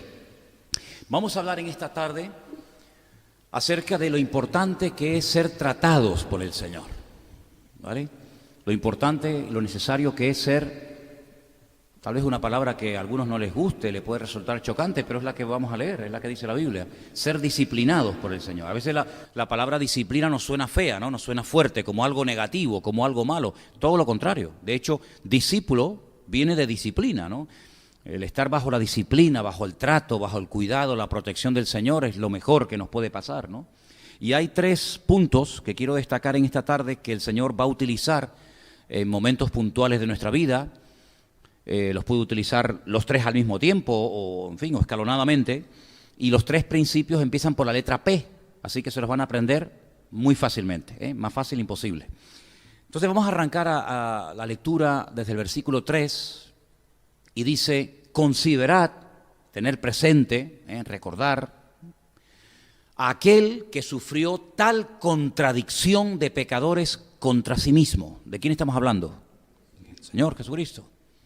Para que vuestro ánimo no se canse hasta desmayar. Es decir, si piensas que en algún momento tú lo estás pasando mal, considera siempre que no hubo persona que recibió más críticas y más humillaciones y más ataques que él. Porque aún, dice el autor de esta carta, aún no habéis resistido hasta la sangre, combatiendo contra el pecado.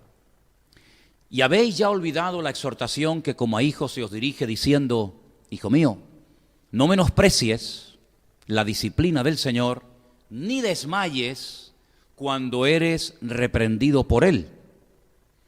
Y ese versículo es buenísimo, no me digan que no.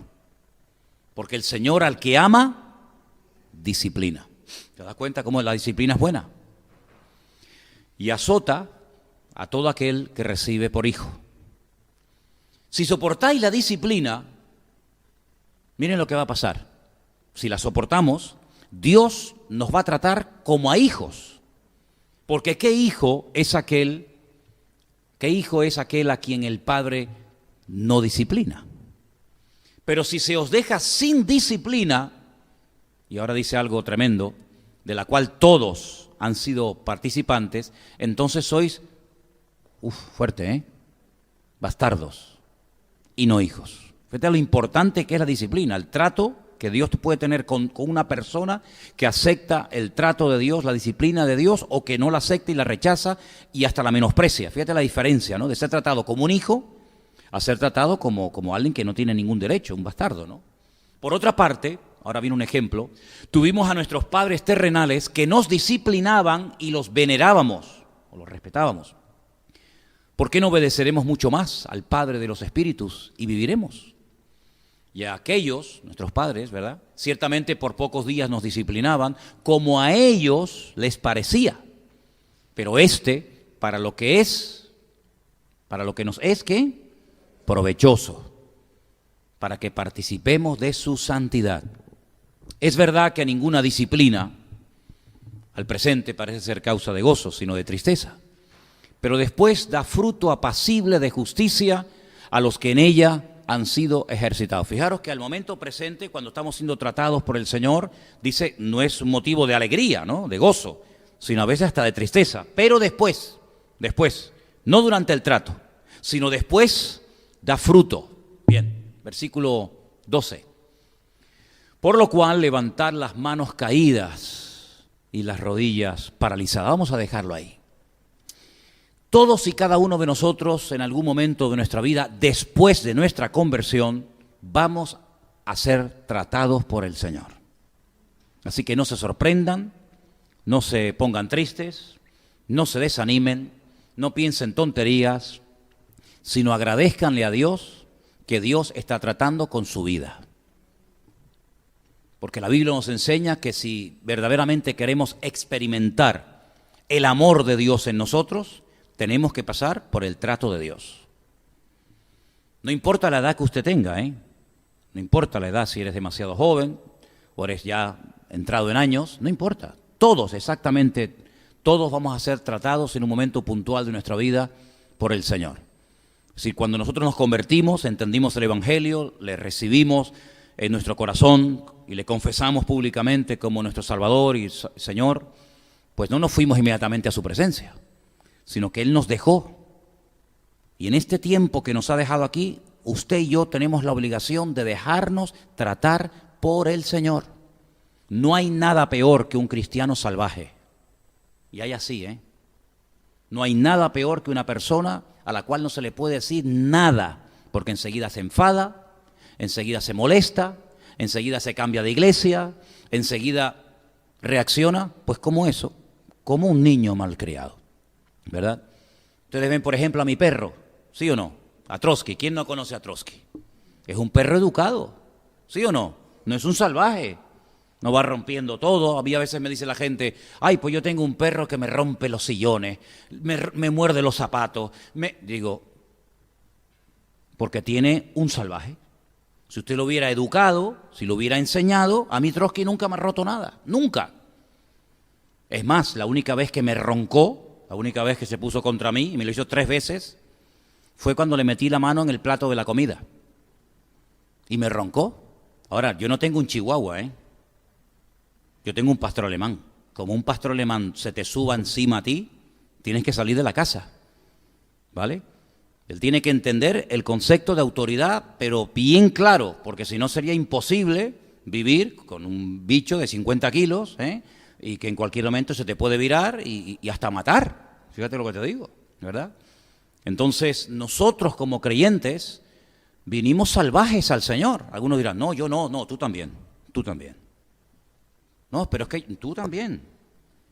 Porque si no, el Señor te hubiera llevado a su presencia el día que le conociste, y ya está. Estaba santa, perfecta, pura, y ya a la superficie. Pero si el Señor nos ha dejado aquí, no solamente es porque tenemos un propósito que cumplir, que aún no lo hemos cumplido, porque si lo hubiéramos cumplido ya nos hubiera llevado a su presencia, sino porque además nos quiere tratar, nos quiere moldear, y a nadie le gusta, a unos más y a unos menos, ¿verdad? Ser tratado, ser disciplinado. Dice incluso el texto, y esto se escribió hace 2000 años, que a los cristianos de hace 2000 años, a nuestros hermanos en Cristo, de aquellas congregaciones que no conocimos, pero que conocemos algo de su vida, por lo que se quedó escrito en la Escritura, no les gustaba a nuestros hermanos del siglo I ser tratados y disciplinados por el Señor. Se ponían tristes cuando venían persecuciones o venían palabras fuertes por parte de los apóstoles o de los ancianos o de los pastores de la época. Pero cuando el autor de esta carta les escribe, les dice, pero ustedes tienen que tener en cuenta de que el trato de Dios, el fruto no es instantáneo, sino que el fruto viene a posteriori, viene después. Porque es como algo que no entendemos, pero que es necesario que pasemos, porque el Señor sabe hacer bien las cosas en todos y en cada uno de nosotros. Amén. Las 3 P's, las 3 cosas que el Señor va a utilizar, por decirlo de alguna manera, para moldear, para tratar con nuestra vida, la primera de ellas empieza por la P y es la palabra de Dios. ¿Cuántos dicen amén? La palabra de Dios. Segundo de Timoteo 3, 16 y 17, escuche este texto, es buenísimo. Dice, toda la escritura es inspirada por Dios. Vale, ya lo sabemos. Y es útil. Pero uno dice, bueno, ¿útil para qué? Mire, aprenda, escuche, para enseñar. ¿Tendremos que aprender cosas todavía? Pues claro. ¿Y cómo aprendemos bien las cosas? De la fuente, de la palabra. La palabra es útil para enseñar, para redarguir, ¿verdad? Amonestar, para corregir, para instruir en justicia. Propósito, a fin de que el hombre de Dios sea perfecto, es decir, completo, enteramente preparado para toda buena obra. ¿Se da cuenta? Dios va a utilizar la palabra como una espada para ir cortando de nuestra vida tradiciones, costumbres, hábitos, falsas creencias, falsas doctrinas, y eso no se arregla en 2 días. No porque el Señor no nos pueda cambiar en 2 días, porque el Señor no tiene problema en cambiarnos. El problema lo tenemos nosotros cuando le impedimos al Señor cambiarnos. Entonces a veces retrasamos el proceso, repito, no porque Dios no pueda hacerlo instantáneamente, sino porque Dios muchas veces se topa de frente con nuestra propia voluntad. Y al encontrarse con nuestra voluntad, frena, alarga el proceso de Dios en nuestra vida. Pero la palabra de Dios, cada vez que la abras, te expones, Cada vez que abras la Biblia, te vas a exponer a que Dios en un momento determinado, ¡pum!, te indique, te señale algo de tu vida que no está bien. Porque la palabra de Dios es un espejo que no va a proyectar lo que a ti te gustaría, sino que va a proyectar tu realidad y nuestra realidad. Y a veces puede ser que nos sentamos aludidos. Y yo espero que ustedes, de vez en cuando, con los mensajes que se dan desde aquí, se sientan aludidos. Porque si no, entonces, ¿para qué vienen ustedes aquí?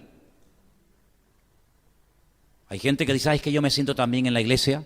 Bueno, pero a la iglesia no solamente se viene para sentirse bien. A veces uno puede salir de la iglesia sacudido y dice, oye, hoy no me he sentido muy bien, porque hoy parece que todo el mensaje fue para mí. Bueno, pero es que también la palabra de Dios a veces viene para animarnos y otras veces viene para decir, una cosa, este tema de tu vida privada, ¿cuándo lo vas a arreglar? A mí me hace gracia cuando le haces una pregunta a una persona que está mal y te dice, ¿Se han dado cuenta? Tú dices a un niño, ¿qué hiciste? Él sabe lo que hizo. Él sabe, hombre, pero te dice, Él sabe lo que le estás diciendo. Y a veces el Señor te dice, oye, una cosita, ¿y este tema? Tú le dices al Señor, ¿verdad? Increíble, ¿no? Es como dando tiempo para ver qué le digo. Como esos políticos que hacen una pregunta que no les gusta oír, cogen un vaso de agua, tragan y dicen, me alegro mucho que me haya hecho esa pregunta. Ya, falso como una moneda de 6 pesetas, ¿no? ¿Verdad? Entonces la palabra, cuando tú la abres, puede ser que un día te encuentres con un salmo, con un pasaje, con un versículo que dices, ¡ay, qué bonito, cómo me ha animado este día! Pero cuidado, puede ser que te encuentres de lleno con una realidad que llevas años arrastrando y que usted no ha querido arreglar. Y ahí, ¡pam!, te descubre el Señor. Porque ¿saben una cosa, hermanos? No vamos a poder progresar si ocultamos cosas. Hay 2 versículos que parecen iguales. Se los voy a decir. Hay uno que dice, el que encubre no prosperará. ¿Han leído ese salmo? Ese proverbio. El que encubre no prosperará. Y luego hay otro que dice que el amor cubre multitud de pecados. Dice, pero ¿en qué quedamos? Vamos a ver. Claro, hermanos, a veces estamos muy pendientes de los defectos de los demás y con amor tenemos a veces pues que cubrir las faltas o las debilidades de cualquier hermano, de cualquier hermana, pero cuidado, no encubra, no intente echarle tierra a cosas tratando de taparlas, porque no hay nada que podamos utilizar para pasar desapercibidos ante la presencia de Dios. Miren, Caín mató a su hermano y no había gente delante, no había testigos, pero Dios le dijo, ¿dónde está tu hermano Abel? Mira cómo Dios lo descubrió. Y cuando Adán intentaba ocultarse de la presencia del Señor, el Señor sabía dónde estaba. Y cuando Acán metió la mano y robó lo que no tenía que haber robado, mira cómo el Señor sabía que ese era Acán, y había más de 2 millones y pico de población en aquel tiempo. Y cuando Josué dice, ¿pero por qué hemos perdido la guerra? Porque hay pecado entre ustedes. Y Josué dice, pues ¿cómo sé yo quién ha pecado? Es que no somos 4 o 5 personas, 20 o 30, somos millones de seres humanos. Bueno, pero Josué, tú no te preocupes porque yo te voy a mostrar dónde está el pecado. Y se lo mostró. Entonces, el Señor sabe siempre perfectamente cuál es nuestra debilidad, cuál es nuestro pecado, qué es lo que queremos ocultar. Pero si queremos verdaderamente crecer y madurar y avanzar, tenemos que dejarnos tratar por la palabra de Dios. Y la palabra de Dios es una espada que a veces viene a podar y a quitar ramas muertas y costumbres y hábitos que no están bien. Y cuando llegue ese momento, pues déjate tratar, déjate moldear, déjate cambiar por el Señor. Amén, hermanos. Déjate tratar por el Señor. A veces hay una falsa seguridad en nosotros. Sí, una falsa seguridad. Bueno, aunque todos te nieguen, tú no te preocupes que yo voy a estar contigo hasta la muerte. Eso es una falsa seguridad. Estás confiando demasiado en tus fuerzas. Y mira quién fue el primero que le negó, el que dijo aquello. ¿Te das cuenta? Entonces a veces estamos como demasiado confiados en nuestra experiencia. Mire, yo cada vez me fío menos de mí mismo.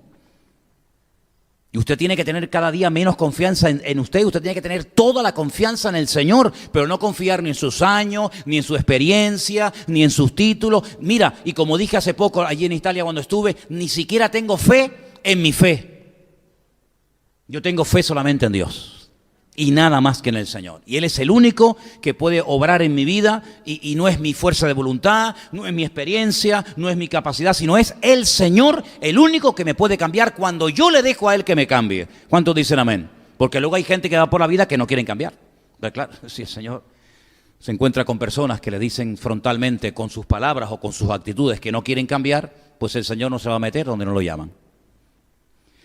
La segunda P que el Señor va a utilizar en nuestra vida para tratarnos y moldearnos, la encontramos también en el libro de Hebreos, capítulo 5, los versículos del 7 al 9. Se los voy a leer. Y Cristo, en los días de su carne, es decir, cuando estuvo entre nosotros, ofreciendo ruegos y súplicas con gran clamor y lágrimas al que le podía librar de la muerte, fue oído a causa de su temor reverente. Y aunque era hijo, este versículo es buenísimo. Y aunque era hijo, por lo que padeció, aprendió la obediencia.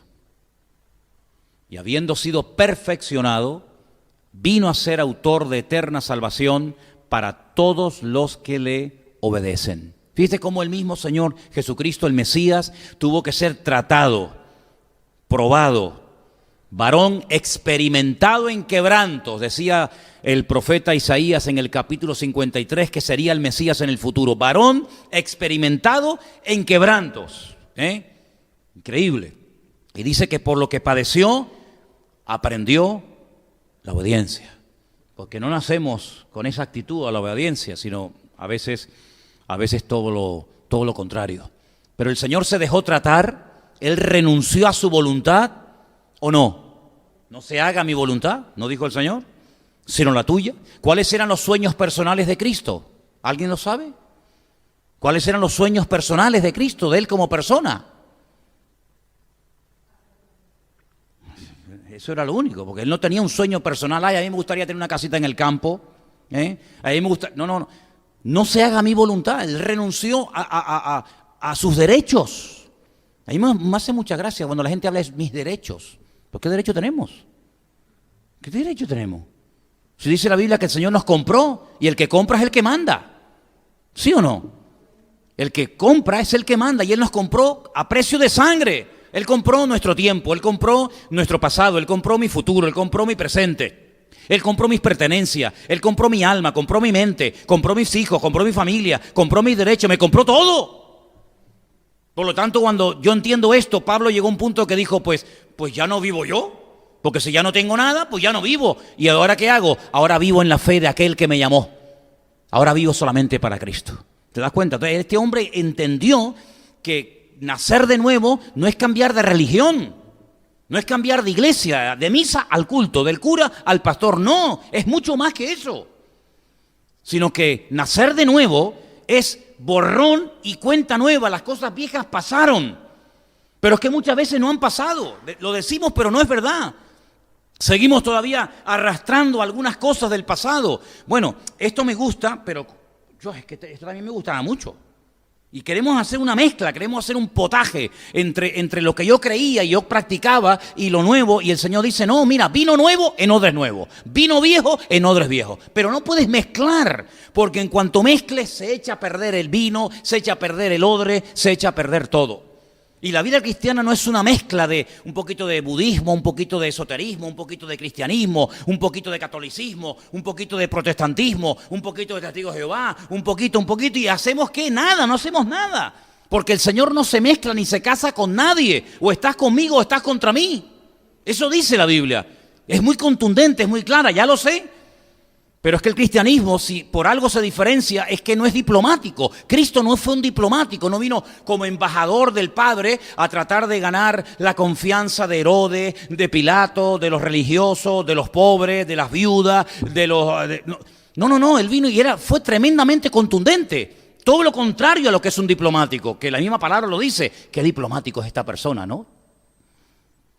Políticamente correcto, nadie se piensa en las palabras, como cuando van a dar un mitin, hasta el color de la corbata, la tarima, la cámara, los focos, el público. No, Cristo era todo lo contrario, rompió todo tipo de estructuras.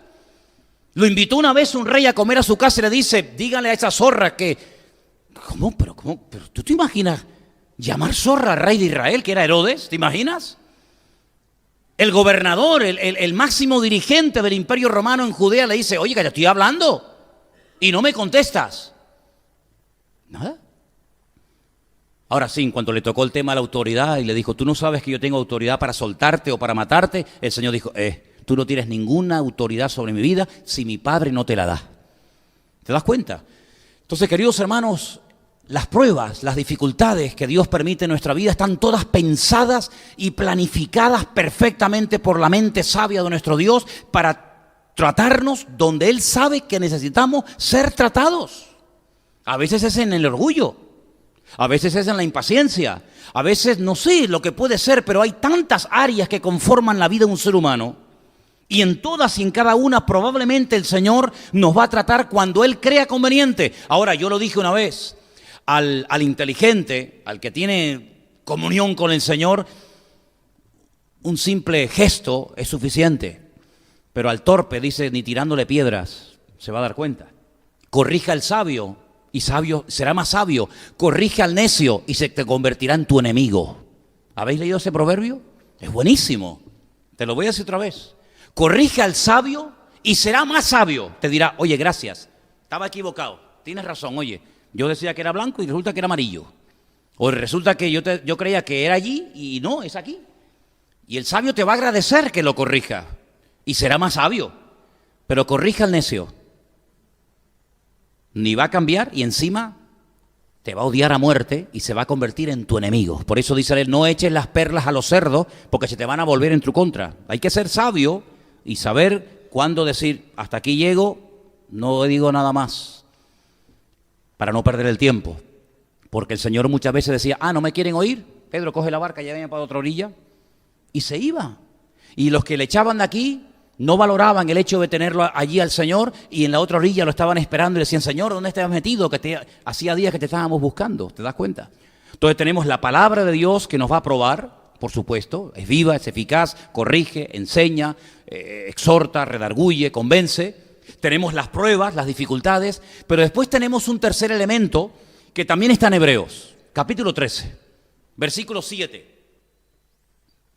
Es un versículo muy bueno, que se lee muy poco, pero yo creo que viene bien, porque como dije que los tres principios empiezan por P, primero era la palabra, segundo era las pruebas, y tercero está en el versículo 7, a ver si la encuentra. Esa es, los pastores. Palabra, pruebas y pastores. Acordaos de vuestros pastores. Claro, lo dice en plural porque a lo mejor a lo largo de tu vida tendrás varios, ¿no? Acordaos de vuestros pastores que os hablaron la palabra de Dios, ¿vale? Considerad, meditan eso, cuál haya sido el resultado de su conducta e imitad su fe. ¿Tú lo haces? Yo no tengo que imitar tu fe, pero tú sí tienes que imitar la mía. Luego yo tengo que tener un poquito más de fe que tú, ¿no? Imitad la fe de vuestros pastores. Y los pastores, según la Biblia, no solamente son los responsables ante las congregaciones de dar palabra y enseñanza y tratar de ampliar el conocimiento de la congregación y llevarte a lugares de delicados pastos y animarte cuando estás desanimado y todo eso, sino que los pastores fundamentalmente tienen una obligación, y es la de corregir, es la de amonestar, es la de advertir, decir, mira, cuidado si te juntas demasiado con esta persona, porque tal vez tú no entiendes lo que yo te estoy diciendo ahora, porque no te puedo decir todo. Pero si tú te sigues juntando demasiado con esta gente, vas a terminar mal. Y claro, uno a veces dice, pero ¿y por qué me dice eso? Pues porque a veces uno tiene información que tú no tienes, ¿verdad? Y cuando un pastor te ama, no te va a pasar la mano. Cuando un pastor te ama, probablemente te va a decir, mira, lo que estás haciendo creo que no es correcto. ¿Por qué? Porque la palabra de Dios dice esto, esto, esto y aquello. Claro, sería el colmo que él te diga que no hagas esto y él lo esté haciendo. Por eso dice, considerad cuál ha sido el resultado de su conducta. Porque claro, si tú me estás diciendo que no tengo que robar y luego tú estás robando, pues ya me contarás, ¿no? Como aquellos que decían, haz lo que yo te digo, pero no lo que yo hago. No, cuidado. No, haz lo que yo te digo y haz lo que yo hago también. Yo no he llegado a ese extremo, pero Pablo decía, sed imitadores de mí. ¿Usted puede decir eso? Bueno, en algunos casos sí. Tampoco seamos tan humildes y tan ridículos. No, yo no puedo decir. Vamos a ver, ¿usted tiene fe en Dios? ¿Tiene fe en el Señor hoy por hoy, sí o no? Pues le puedes decir a alguien que no tiene, pues mire, imíteme a mí. ¿Usted lee la Biblia? Se encuentra con una persona que no cree en la Biblia, que la rechaza y dice, pero mire, imíteme a mí, lea la Biblia, imíteme a mí, venga a la iglesia conmigo, imíteme a mí, ponga su confianza en el Señor. Hay algunas áreas en las que, por favor, faltaría más. Claro que podemos decir, imíteme a mí en el sentido de que me estoy esforzando, amo al Señor, me congrego, leo su palabra, intento ampliar mi conocimiento, le alabo y le adoro. Mira, hermanos, que yo no sé cómo se alaba a Dios, porque yo me convertí en una iglesia que eso nos enseñaba. Pues mire, mírame a mí, tú mírame a mí. ¿Y cómo aprendimos muchas veces a orar? Pues a veces mirando a otros, ¿sí o no? Cuando yo llegué a la iglesia yo no sabía orar, porque una cosa es pedir y otra cosa es orar. Hay gente que no sabe orar.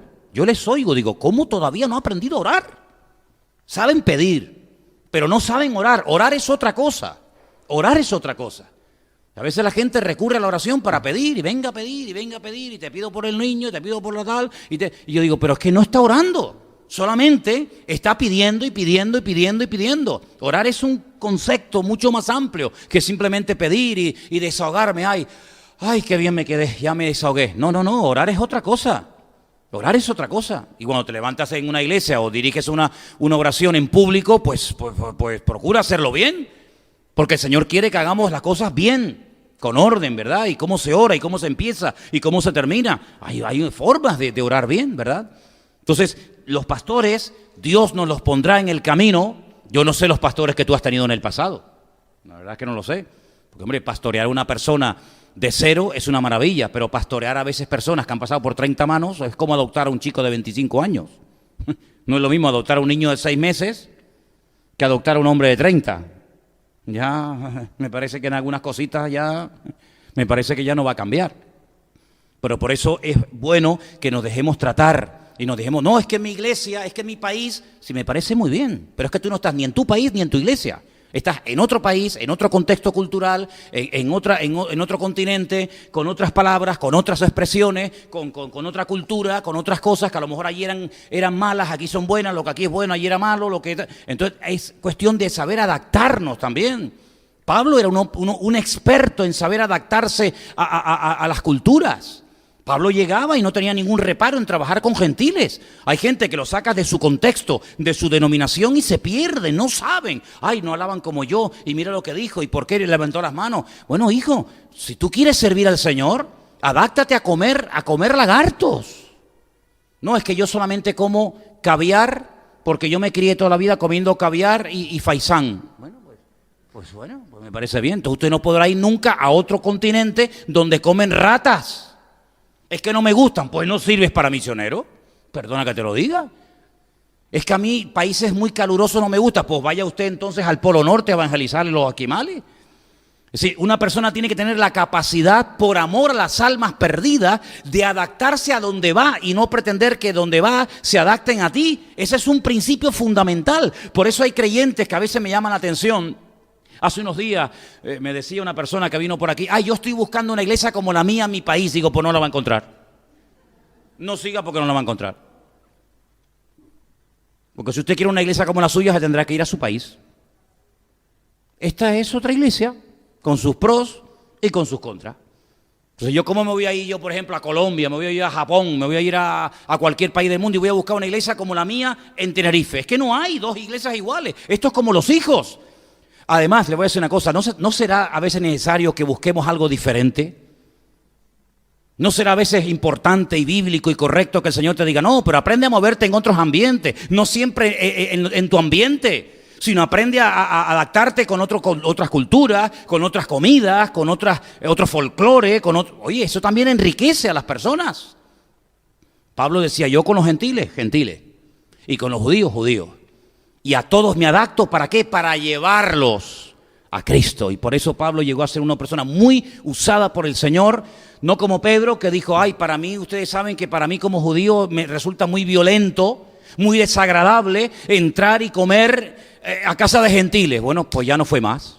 Él mismo se cerró la puerta. Pero si tú quieres servir al Señor y quieres ir más allá de tu mundito, de esa visión de tubo que algunos tienen, pues tendrás que abrirte y tendrás que decir, Señor, enséñame a comer de todo. Bueno. Señor, enséñame a hablar como hablan allí. Claro, a mí me hace gracia cuando algunos me ven, ya no. Cuando algunos me ven por la calle, buenos días, varón de Jehová. Hombre, a mí no me salude usted así por la calle, perdone. No me salude a mí, hola, varón de Jehová. Mire, hágame el favor, Hágame el favor. Aquí no nos saludamos. No, es que mi país, pues váyase a su país. Pero aquí no nos saludamos así. Me acuerdo que hace años vinieron unas hermanas de otra congregación y entonces ellas no me saludaban, no me daban la mano porque dicen que en su iglesia le habían enseñado que a los pastores era algo tan sagrado que no se les podía dar la mano. Y le dije, déjese de boberías, hombre. ¿Pero qué está diciendo? ¿Cómo que no se le puede dar la mano a un pastor? Y aquí arriba no subían porque le decían que aquí arriba era como el lugar santísimo, ¿no? El que subía aquí y no era pastor, ¡bum!, caía muerto. ¿Por qué dice? Y se ofrecieron un día para fregar la iglesia y la fregaban de rodillas. Usted se reirá, pero yo le cuento verdades. Porque le habían enseñado que en la iglesia había que limpiar la iglesia de rodillas. ¿Pero dónde dice eso en la Biblia? Y que ir a la playa era pecado. Digo, bueno, y yo le dije un día una pregunta. ¿La playa quién la hizo? ¿Quién creó el mar y las playas? ¿Quién las hizo? Bueno, aquí hay algunas artificiales, ¿no? Pero bueno, en resumen, ¿quién hizo las playas? El Señor. Bueno, pues el problema no está en la playa, el problema está en su cabeza. Es como el que está en la casa viendo la televisión. Si a usted le crea tropiezo a la televisión, usted no tiene la capacidad espiritual para tener una televisión en su casa. Le domina, luego quítela, pero a mí no me domina. Es como aquel que dice, es que en la Santa Cena poner vino es un tropiezo. ¿Para usted? Para mí no es ningún tropiezo, yo nunca he sido un borracho. Entonces, si para usted es un tropiezo beber vino, pues mire, póngale a este hermano Coca-Cola. Entonces, hermanos, es tiempo de crecer, es tiempo de madurar y darnos cuenta a qué mundo pertenecemos. Nosotros vivimos en este mundo, pero no somos de este mundo. Nuestros principios, nuestras creencias, nuestros criterios, nuestros valores de la vida son diferentes. Por eso hay cosas que a la gente del mundo le ofenden, que a nosotros no tienen por qué ofendernos. Una preguntita, ¿sabían que el mes que viene hay mundial? ¿Dónde es el próximo mundial, Natán? Una pregunta, hace unos días salió en televisión la lista de los convocados. Creo que son 23 o 24 futbolistas de diferentes equipos que han convocado la selección española para ir al mundial. ¿Te llamaron a ti, Natán? ¿No? ¿Santi? ¿Dónde está Santi? ¿Te llamaron? Cosa, ¿no? Miguel, ¿te llamaron a ti? ¿Elan? ¿No te llamaron? Sí, por Paraguay te llamaron, ¿no? Te llamó Paraguay, no me extraña. Así con esa selección que tienen. ¿Verdad que los jóvenes que juegan en esta iglesia al fútbol, al no ver la lista, dicen, ay, Morata, el famoso Morata, no fue? Pero, ¿ustedes se han ofendido porque no los llamaron? No, ¿sabes por qué? Porque no esperabas. Bueno, hubiera sido un susto que te dijera, Santi, este año al Mundial de Rusia. Ay, mi madre, ¿qué hago? ¡Qué ridículo! Por favor, no me saque. Como no esperábamos que nos llamábamos, ¿por qué? Porque ni estamos en ese mundo, ni nos sentimos preparados, evidentemente, para estar en ese nivel de élite deportiva. No me siento ofendido, porque es que no esperaba que me llamaran. Hermanas, hace poco se celebró una boda en Inglaterra. El príncipe, ¿cómo se llama? Harry. Oh, Sir Harry. Oh, yeah. Se casó con Mrs. ¿Cómo se llama la chica? Meghan. Oh, Mrs. Meghan and Sir Harry. ¿Les invitaron, hermanas? ¿Les invitaron, Yolanda? No te invitaron. ¿Cómo puede ser? ¿A ti, Isabel, que te gustan esas vainas? ¿No te invitaron? ¿Qué dice? Pepita, ¿te invitaron con la Pamela? No, nada. ¿Cómo puede ser eso? ¿Pero por qué no les invitaron? Porque ustedes no son de ese mundo. Ahora, ¿te imaginas que te llegue una carta del rey de Inglaterra o del príncipe de Inglaterra? Día tal, en el palacio de... Welcome to be here. Voy a hacer una sorpresa. ¿Pero por qué no nos ofendimos? Porque no esperábamos que nos llamaran. ¿No te das cuenta que cuando no esperamos nada, no nos sentimos ofendidos? Pero si tú esperas que te llamen, que cuenten contigo, y no te llaman, te vas a sentir muy mal. ¿Por qué no me llamaron? ¿Y por qué va la penca esta y no me llaman a mí? Si yo soy más guapa que ella y yo juego mejor que el otro, ¿verdad? Y ahí empiezan los piques, los derechos, el yo valgo más que tú. Pero cuando no esperamos nada de los hombres, ni esperamos nada de nadie, no nos sentimos ofendidos, porque el que me tenía que llamar ya me llamó. El que tenía que entrar a mi vida ya entró, que se llama Jesucristo, el Rey de Reyes y el Señor de los Señores. Y por eso no me siento ofendido por los hombres. Amén. Amén. ¿Te das cuenta? ¿Cuál es nuestro mundo? ¿Cuál es nuestro mundo? Mira, yo estaba mirando hoy las noticias con estas sentencias que se están dando últimamente. Gente que ha vivido en unos niveles que se sentían dioses, intocables, ¿no? Mangoneaban, compraban, vendían, viajaban, se movían en millones, ¿no? Ustedes saben la historia de, se encuentran dos monedas de 50 céntimos y le dice una a otra, ¿qué tal? ¿Cómo te va? Y dice, bien, bien. ¿Dónde andas? Dice yo, de iglesia en iglesia. Se encuentran dos billetes de 500 euros y dice, ¿tú qué tal? ¿Vas a la iglesia? Sí, yo a la iglesia, yo no voy ahí ni loco. Yo voy de casino en casino. ¿Qué te parece? Pues, cuando nosotros sabemos que nuestro mundo no es este, yo no espero nada de nadie. Pero cuando yo sé que el Rey de Reyes y el Señor de los Señores me está tratando, es porque Él quiere hacer algo en mi vida. Quiere que crezca, quiere que madure. Y a mí no me gustaría que el Señor me dijera, Manolo, eres un niñato. ¿No le dijo eso Pablo a la iglesia de los hermanos de Corinto? ¿Lo leemos? No te lo había dado, pero en 1 Corintios capítulo 3 hay unas palabras del apóstol Pablo a los hermanos nuestros de la iglesia de Corinto que son fuertes, pero están ahí en la Biblia y están para algo, para que aprendamos y tomemos nota. 1 Corintios capítulo 3. Hay unas palabras del apóstol Pablo a esta iglesia que él pastoreó y fundó durante parte de su ministerio allí. Y dice lo siguiente, capítulo 3, a partir del versículo 1. De manera que yo, hermanos, no pude. Qué tremendo cuando quieres hacer algo y no puedes, o no te dejan. No pude hablaros como a espirituales, sino como a carnales. Pero fíjate cómo empieza, de manera que yo, hermanos. ¿Pero a quién le está escribiendo? A hermanos, a creyentes, a los miembros de la iglesia de Corinto. Dice, pero hermanos, yo no pude a ustedes tratarles, hablarles como a espirituales. Y la pregunta, ¿y por qué? Dice, porque sois niños en Cristo. Os di a beber leche, que es lo que se le da a los niños, y no vianda. Vianda es el alimento sólido, ¿verdad? Porque aún no erais capaces, ni sois. No es un problema del pasado.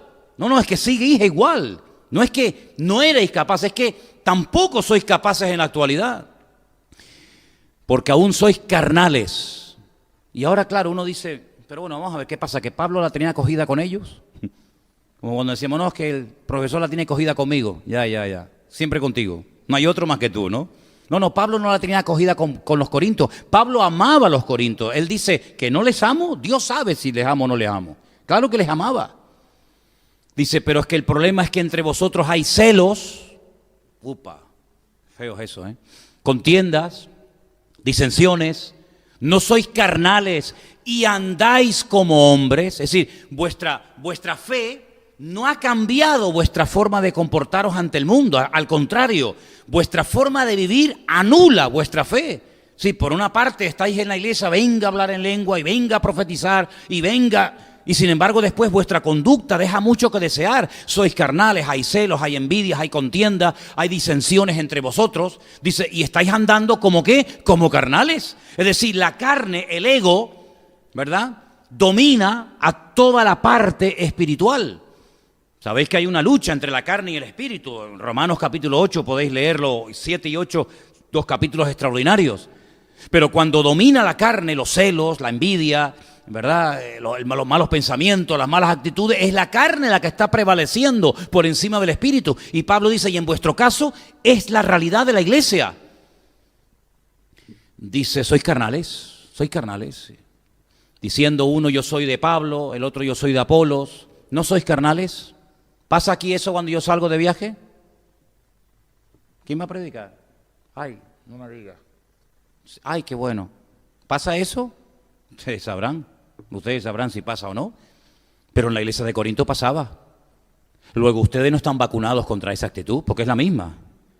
¿Quién? ¿Manolo? ¿Marco? ¿Anderson? ¿Perico? ¿Palote? Queda igual. ¿Pero qué dice ahí? ¿Quién es Pablo? ¿Y qué es Apolos? Son servidores, gente que sirve, que lo hace lo mejor que puede. Los servidores por medio de los cuales habéis creído, y eso según lo que a cada uno le concedió el Señor. Está más claro que el agua. Pablo dice, yo planté, él fue el fundador de la obra. Luego vino otro pastor, Apolos, regó, pero en definitiva el crecimiento, quien lo ha dado, no es ni uno ni otro, sino es el Señor, ¿te das cuenta? Entonces Pablo veía la conducta, veía el comportamiento, la forma como se comportaban los corintios y decía, es que yo no puedo tratarles a ustedes como espirituales, yo no puedo profundizar, no puedo llevarlos a un nivel, a una dimensión mucho más profunda en vuestra relación con Dios, porque vuestro estilo de vida impide que yo les enseñe a ese nivel, porque sois carnales y lo demuestra. No es que yo se me ha metido en la cabeza, no, es que son carnales, no, es que os lo puedo demostrar. Cuando hay celos, cuando hay envidia, cuando no se le puede decir esto a una persona o a la otra y te enfadas y enseguida te pones en guardia, es que todavía la carne domina. Porque los muertos no se ofenden. ¿Tú has visto un muerto que se ofenda? Los muertos no se ofenden. Tampoco cuando le echas piropos, te sale de la tumba y te dice, oye, gracias. Los muertos, nada, son muertos, ni sienten ni padecen. Y cuando uno espiritualmente hablando ha reconocido que le tiene que entregar su vida a Cristo y muere a uno mismo, pues oye, que me digan lo que me tengan que decir, pero que me lo digan ya, que me lo digan cuanto antes. Porque si tú sabes que puedes ayudar a una persona y no lo hace, dice que el que sabe hacer el bien y no lo hace está pecando, ¿te das cuenta? Entonces Dios nos tiene que tratar a todos nos tiene que tratar. Y no significa que por el hecho de que ya leemos la Biblia y conocemos al Señor y nos congregamos y venimos aquí, ya hemos llegado. No, hay muchas cosas todavía que tenemos que aprender y perfeccionar y mejorar. Hay muchas cosas en las que tenemos que mejorar. No nos sentimos ni superiores ni inferiores a la iglesia con la cual el Señor todavía está tratando y muy profundamente. Y por eso muchas veces ustedes cuando termina un culto me dicen, oye, hoy el Señor me trató, hoy el Señor me habló. Gloria a Dios. Gloria a Dios. Sería una tragedia que el Señor no nos hablara. Sería una tragedia que el Señor no nos ministrara. ¿Cómo reaccionamos cuando el Señor trae una palabra? La persona que la está dando ni se entera lo que está diciendo. Es la verdad, créanme. No es que nos ponemos de acuerdo. Oye, mira, dista tarde tal porque va ahí fulanito. No, es fulanito. No, es que yo ni me muevo así ni me moveré jamás. Pero el Señor sabe tu corazón, el Señor sabe tu vida, sabe lo que estás pasando en el hogar, sabe cuáles son tus pensamientos, tus temores, tus angustias, y el Señor viene, te trae a la iglesia y te habla. Pero cuidado, esa sensación de que el Señor me está hablando hoy es que la que está atrás está diciendo lo mismo, y el que está delante y el que está a derecha, es que todos Todos nos exponemos ante el mismo Dios y ante la misma palabra. Y a través de la palabra, a través de las pruebas y luchas de la vida, y a través de los pastores, de los siervos de Dios, Dios moldea y perfecciona nuestra vida. Objetivo del Señor, que crezcamos, que maduremos. Hay unos versículos muy bonitos que me gustaría que ustedes leyeran esta noche en la carta de, el que la haya escrito a los Hebreos, capítulo 5, donde dice que debiendo ser ya maestros, conocéis el texto, ¿verdad? Debiéndose ya maestros, todavía tenéis necesidad de leche y no de alimento sólido.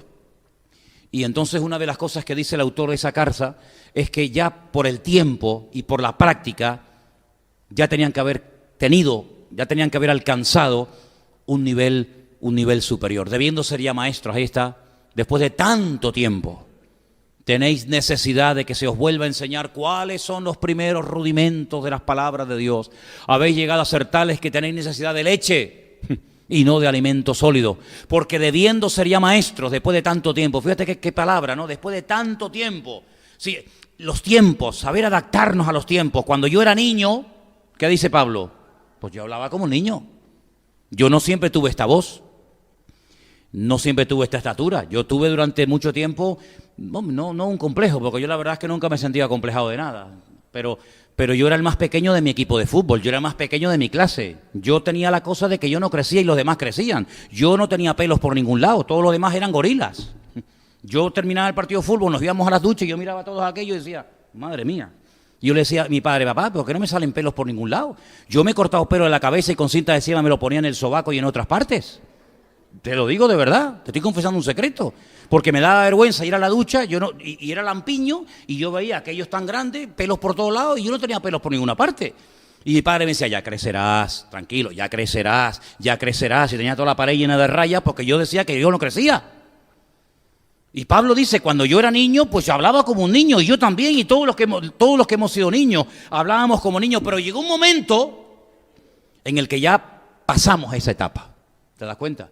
Entonces ya no hablamos igual, ya no pensamos. Pero ¿cuenta esto Pablo única y exclusivamente de nuestro crecimiento cronológico, de la parte física, o apunta a algo más profundo? Yo creo que sí. Yo creo que Pablo dice, a ver, ¿usted cuánto tiempo lleva convertida, hermana? Pues mire, 1 año, 2, 5, 10, 20, vale, de acuerdo. ¿Usted sigue hablando hoy en día igual que cuando se convirtió?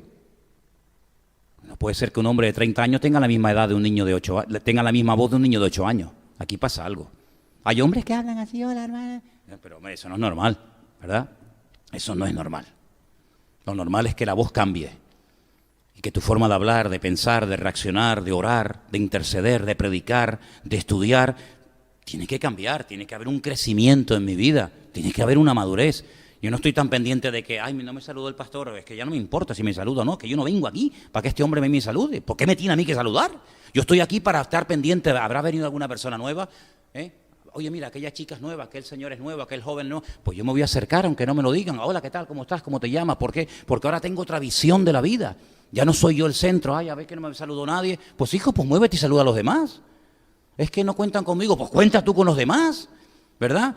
El niño no, el niño quiere ser el centro de atención. Como le toca el juguete, como no le hagas caso al niño, siempre quiere ser el centro de atención. El adulto no, el adulto está pendiente de de aquello, del detalle, de la puerta, del vaso de agua, del niño, de la puerta, de la luz, del sonido. Está pendiente de otras cosas. Su vida ha cambiado en todos los sentidos. Espiritualmente tenemos que crecer y tenemos que madurar y tenemos que ser diferentes a hace 5 o 6 años atrás cuando nos convertimos al Señor, ¿sí o no?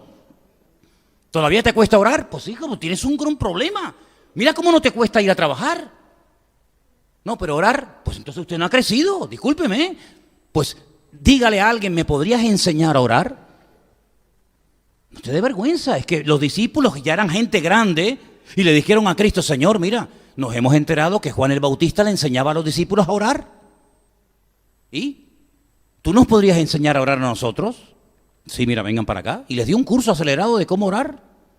Y cuando se dieron cuenta de que no tenían la fe que tenían que tener para estar al lado de Cristo, pues claro, para ser pescador de Galilea, si no tienes fe no pasa nada. Pero espérate, es que te ha llamado el maestro, y vas a quedar en evidencia. Te ha llamado el maestro de maestros. Tu fe, amigo, es una fe de domingo, es una fe muy, muy raquítica. Mira, Señor, ¿nos podrías aumentar la fe? Ellos se atrevían a expresarle al Señor sus carencias, a decirle, Señor, ni sabemos orar, ni tenemos fe, queremos crecer, queremos aprender, y se dejaron tratar durante varios años. Y mira lo que llegaron. Llegaron a unos niveles espirituales increíbles. Bueno, pues hay gente que todavía no sé cómo oran. Y llevan años aquí adentro. Pues todavía no sé cómo oran. Y casi a veces hasta me obligan a decir, no llames a esta, no llames al otro. ¿Por qué? Pero eso no puede ser. Eso no puede ser. Si mañana te ofrecen a ti un trabajo en Carrefour, en el Corte Inglés o donde sea, tú vas a decir, ay, en Corte Inglés no, que hay mucha gente y me van a mirar. Pero mira, es que te van a pagar 1.500 euros de sueldo. Ay, no, por favor, ay, no. Pero es de dependiente. Ay, no, póngame abajo en el almacén, que no me vea nadie. ¿Por qué no reaccionas así ante el mundo? ¿Y por qué reaccionas así ante el Señor? Que no me llamen a mí los hombres para trabajar me da igual. Pero que yo sepa orar y expresar mi gratitud delante del Señor, ahora mismo, cuando quieran. ¿Por qué? Porque estoy orando y estoy hablando con mi Señor. Bueno, pues si todavía te cuesta compartir la palabra, todavía te cuesta orar, todavía te cuesta abrirte, pues son áreas en las que tienes que crecer. Cuando viene gente nueva, los atiendes, te fijas que viene gente nueva. El domingo había gente nueva. Esta tarde tenemos una chica aquí entre nosotros que es nueva, que ya estuvo el domingo aquí, ¿verdad? Gloria a Dios. Y tenemos que estar abiertos a personas que vienen buscando del Señor, que quieren cambiar, que están buscando la verdad, que pueden venir heridos, que pueden venir maltratados, que pueden venir golpeados de la vida o de religiones o de sectas, ¿sabe Dios qué? Pero tenemos que estar aquí como ese hospital del alma, ¿verdad? Para poder ayudar y tratar a los demás. Y cuando termina el culto no me queda hablando con los de siempre, fulanito, menganito y tal. No. Y levanto la mirada, levanto la vista y digo, oye, que allá hay una persona nueva, que a lo mejor nunca más viene. Todos sabemos el testimonio de Gandhi, premio Nobel de la Paz. Un hombre que entró buscando de Dios a una iglesia evangélica, una iglesia grande en la India, en el tiempo de los ingleses. Y entró y estuvo un rato y nadie se le acercó a saludarlo, nadie. Y él cuenta en su biografía, yo lo he leído un par de veces. Y él dice, yo fui a una iglesia evangélica en la India y nadie me dio la bienvenida, nadie me saludó. Yo no encontré eso que dicen los cristianos que tienen y se fue y mira a dónde llegó. Puso a los ingleses de rodillas, causó una revolución sin disparar un tiro y nos perdimos el premio Nobel de la Paz. ¿Por qué? Porque no se supo valorar que ese señor flaquito, ahí medio escuálido, medio anoréxico, entró un día a una iglesia y ni por ahí te pudras. Eso no nos puede pasar nunca a nosotros. No, nunca nos puede pasar a nosotros por no crecer, por no madurar, perder oportunidades que a lo mejor no se te van a presentar nunca en la vida, ¿te das cuenta? Entonces, queridos hermanos, Dios nos va a probar, Dios nos va a tratar, Dios nos va a estar moldeando cada día a través de su palabra, pero déjense de niñada, hay que madurar, hay que avanzar, hay que crecer, hay que ir mucho más allá, porque que yo sepa, la mayoría de los que están aquí esta tarde, pues ya son creyentes de hace ya, ¿verdad? Hace mucho tiempo, y tenemos que estar dispuestos a renunciar. Ay, amigo. ¿A renunciar a qué? Pues a lo que haga falta. A lo que haga falta. Por amor a Dios y por amor a su obra, a lo que haga falta.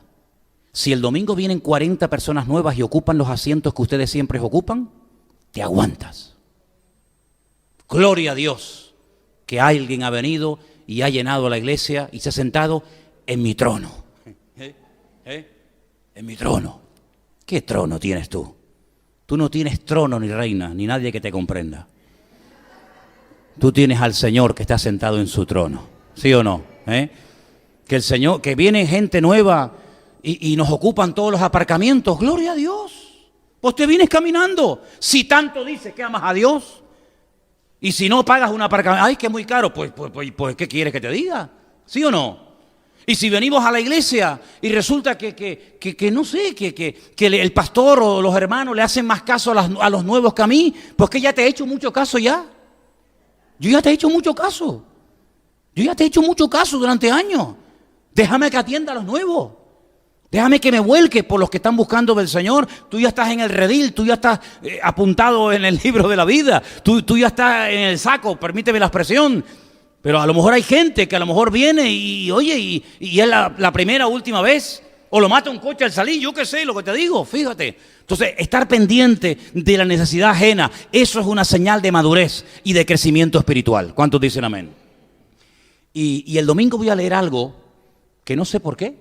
Me mandó una hermana de Barcelona, la hermana Mirta, no sé si me estará escuchando ahora, no lo sé, pero me mandó una lista que la voy a leer el domingo, va a venir bien, vais a ver. Es una lista de lo que es un pastor. De lo que es un pastor. Me acuerdo que una vez, cuando estábamos en el barrio de la Salud, ¿os acordáis? Yo puse una pizarra, me bajé del púlpito, puse una pizarra y le dije, hermanos, yo me voy a ir de la iglesia, siento que mi tiempo aquí se ha terminado, pero me gustaría que ustedes me dijeran qué tipo de pastor les gustaría tener. Así que tengo aquí un rotulador y díganme ustedes qué les parece. Y entonces empezamos a apuntar y apuntar y apuntar y apuntar y apuntar cosas. Bueno, apuntamos, hicimos una lista tan grande de cosas que no están ni en la Biblia. Incluso una hermana dice, bueno, y queremos un hermano que sea un poco psicólogo. Digo, sí, para psicólogo también, ¿no? Es decir, una lista impresionante de requisitos y de condiciones. Pero ¿sabes una cosa? Sería muy bueno que en esta tarde todos y cada uno de los que estamos aquí le dijéramos al Señor, Señor, si tú quieres utilizar mi vida en este momento tal y como yo estoy, cuenta conmigo. Tenemos folletos que no se han repartido, tenemos tarjetas que no se han repartido, tenemos unos folletos especiales que se han hecho para el Día de Canarias, tenemos Biblias, tenemos Nuevos Testamentos. Hermano, tenemos todo en la mano para poder hablarle como mínimo a una persona al día, a la semana, del amor del Señor. Y hay tanta necesidad. Yo creo con todo mi corazón que España es un país muy necesitado espiritualmente hablando. Creo que España está espiritualmente en coma, herida de muerte totalmente. Me da igual si entran unos o salen otros. Lo que este país necesita es una renovación espiritual, pero la renovación espiritual por donde primero va a empezar es por nosotros, por la casa de Dios, por los que nos llamamos cristianos, hijos e hijas de Dios. Y por eso me gustaría que en esta tarde cerráramos nuestros ojos, inclines tu rostro en señal de respeto y le digas al Señor, Señor, si mi vida te es útil, si en algo te puedo servir, cuenta conmigo, Señor. Si mi boca, si mis manos, si mis pies, si lo que tengo y lo que soy, te pueden servir, los puedes utilizar como instrumento en tus manos en un momento determinado, cuenta conmigo, Señor. Trata con mi vida. Háblame y ministrame cada día a través de tu bendita palabra. Si vienen pruebas, porque así tú lo has establecido, gloria a Dios daré por ellas. Sumo gozo tendré cuando esté en pruebas o dificultades. Si me tienen que hablar los pastores en un momento determinado para corregir mi vida, lo aceptaré de buen agrado, porque sé que todas estas cosas ayudan para bien, para mi crecimiento espiritual, porque yo quiero crecer. Dígaselo al Señor, hermano. Yo quiero crecer, yo quiero madurar, yo quiero, Señor, agradarte en todo lo que haga y en todo lo que diga. Y mi vida necesita ser tratada. Y yo en esta tarde te digo, trata con mi vida, Señor. Cámbiame. Si hay cosas de mi vida que yo no veo, pero tú las ves, yo estoy dispuesto a ser tratado y a cambiarlas. Y el llevar muchos años en el Evangelio no significa de que yo ya no tengo que ser tratado por el Señor. A veces, hermanos, perdóneme, a veces, hermanos, los que más tiempo llevamos en los caminos del Señor somos los que más tenemos que ser tratados. A veces los nuevos dan ejemplo a los viejos. A veces los que empiezan tienen como ese entusiasmo y ese fuego y ese ánimo que a veces con los años tal vez se ha ido perdiendo, no lo sé. Pero sea como sea, Señor, aquí estamos delante de tu presencia y pedimos que tú nos disciplines, porque la disciplina del Señor es buena y siempre traerá fruto a nuestra vida. Bendice nuestras vidas. Oramos por todos los aquí presentes, sus circunstancias, sus familias, sus estudios, sus trabajos. Oramos por nuestros hermanos que nos ven en sus casas, en sus lugares. Oramos, Señor, por tu iglesia sobre la faz de la tierra para que tú la trates y la bendigas. Y para que tú, Señor, quites nuestras arrugas y nuestras manchas, y podamos agradarte en todo lo que hagamos y digamos. En tu bendito y precioso nombre lo pedimos y dejamos todo. En el nombre de Jesús. Amén y amén. Gloria a Dios. Nos ponemos de pie, queridos hermanos.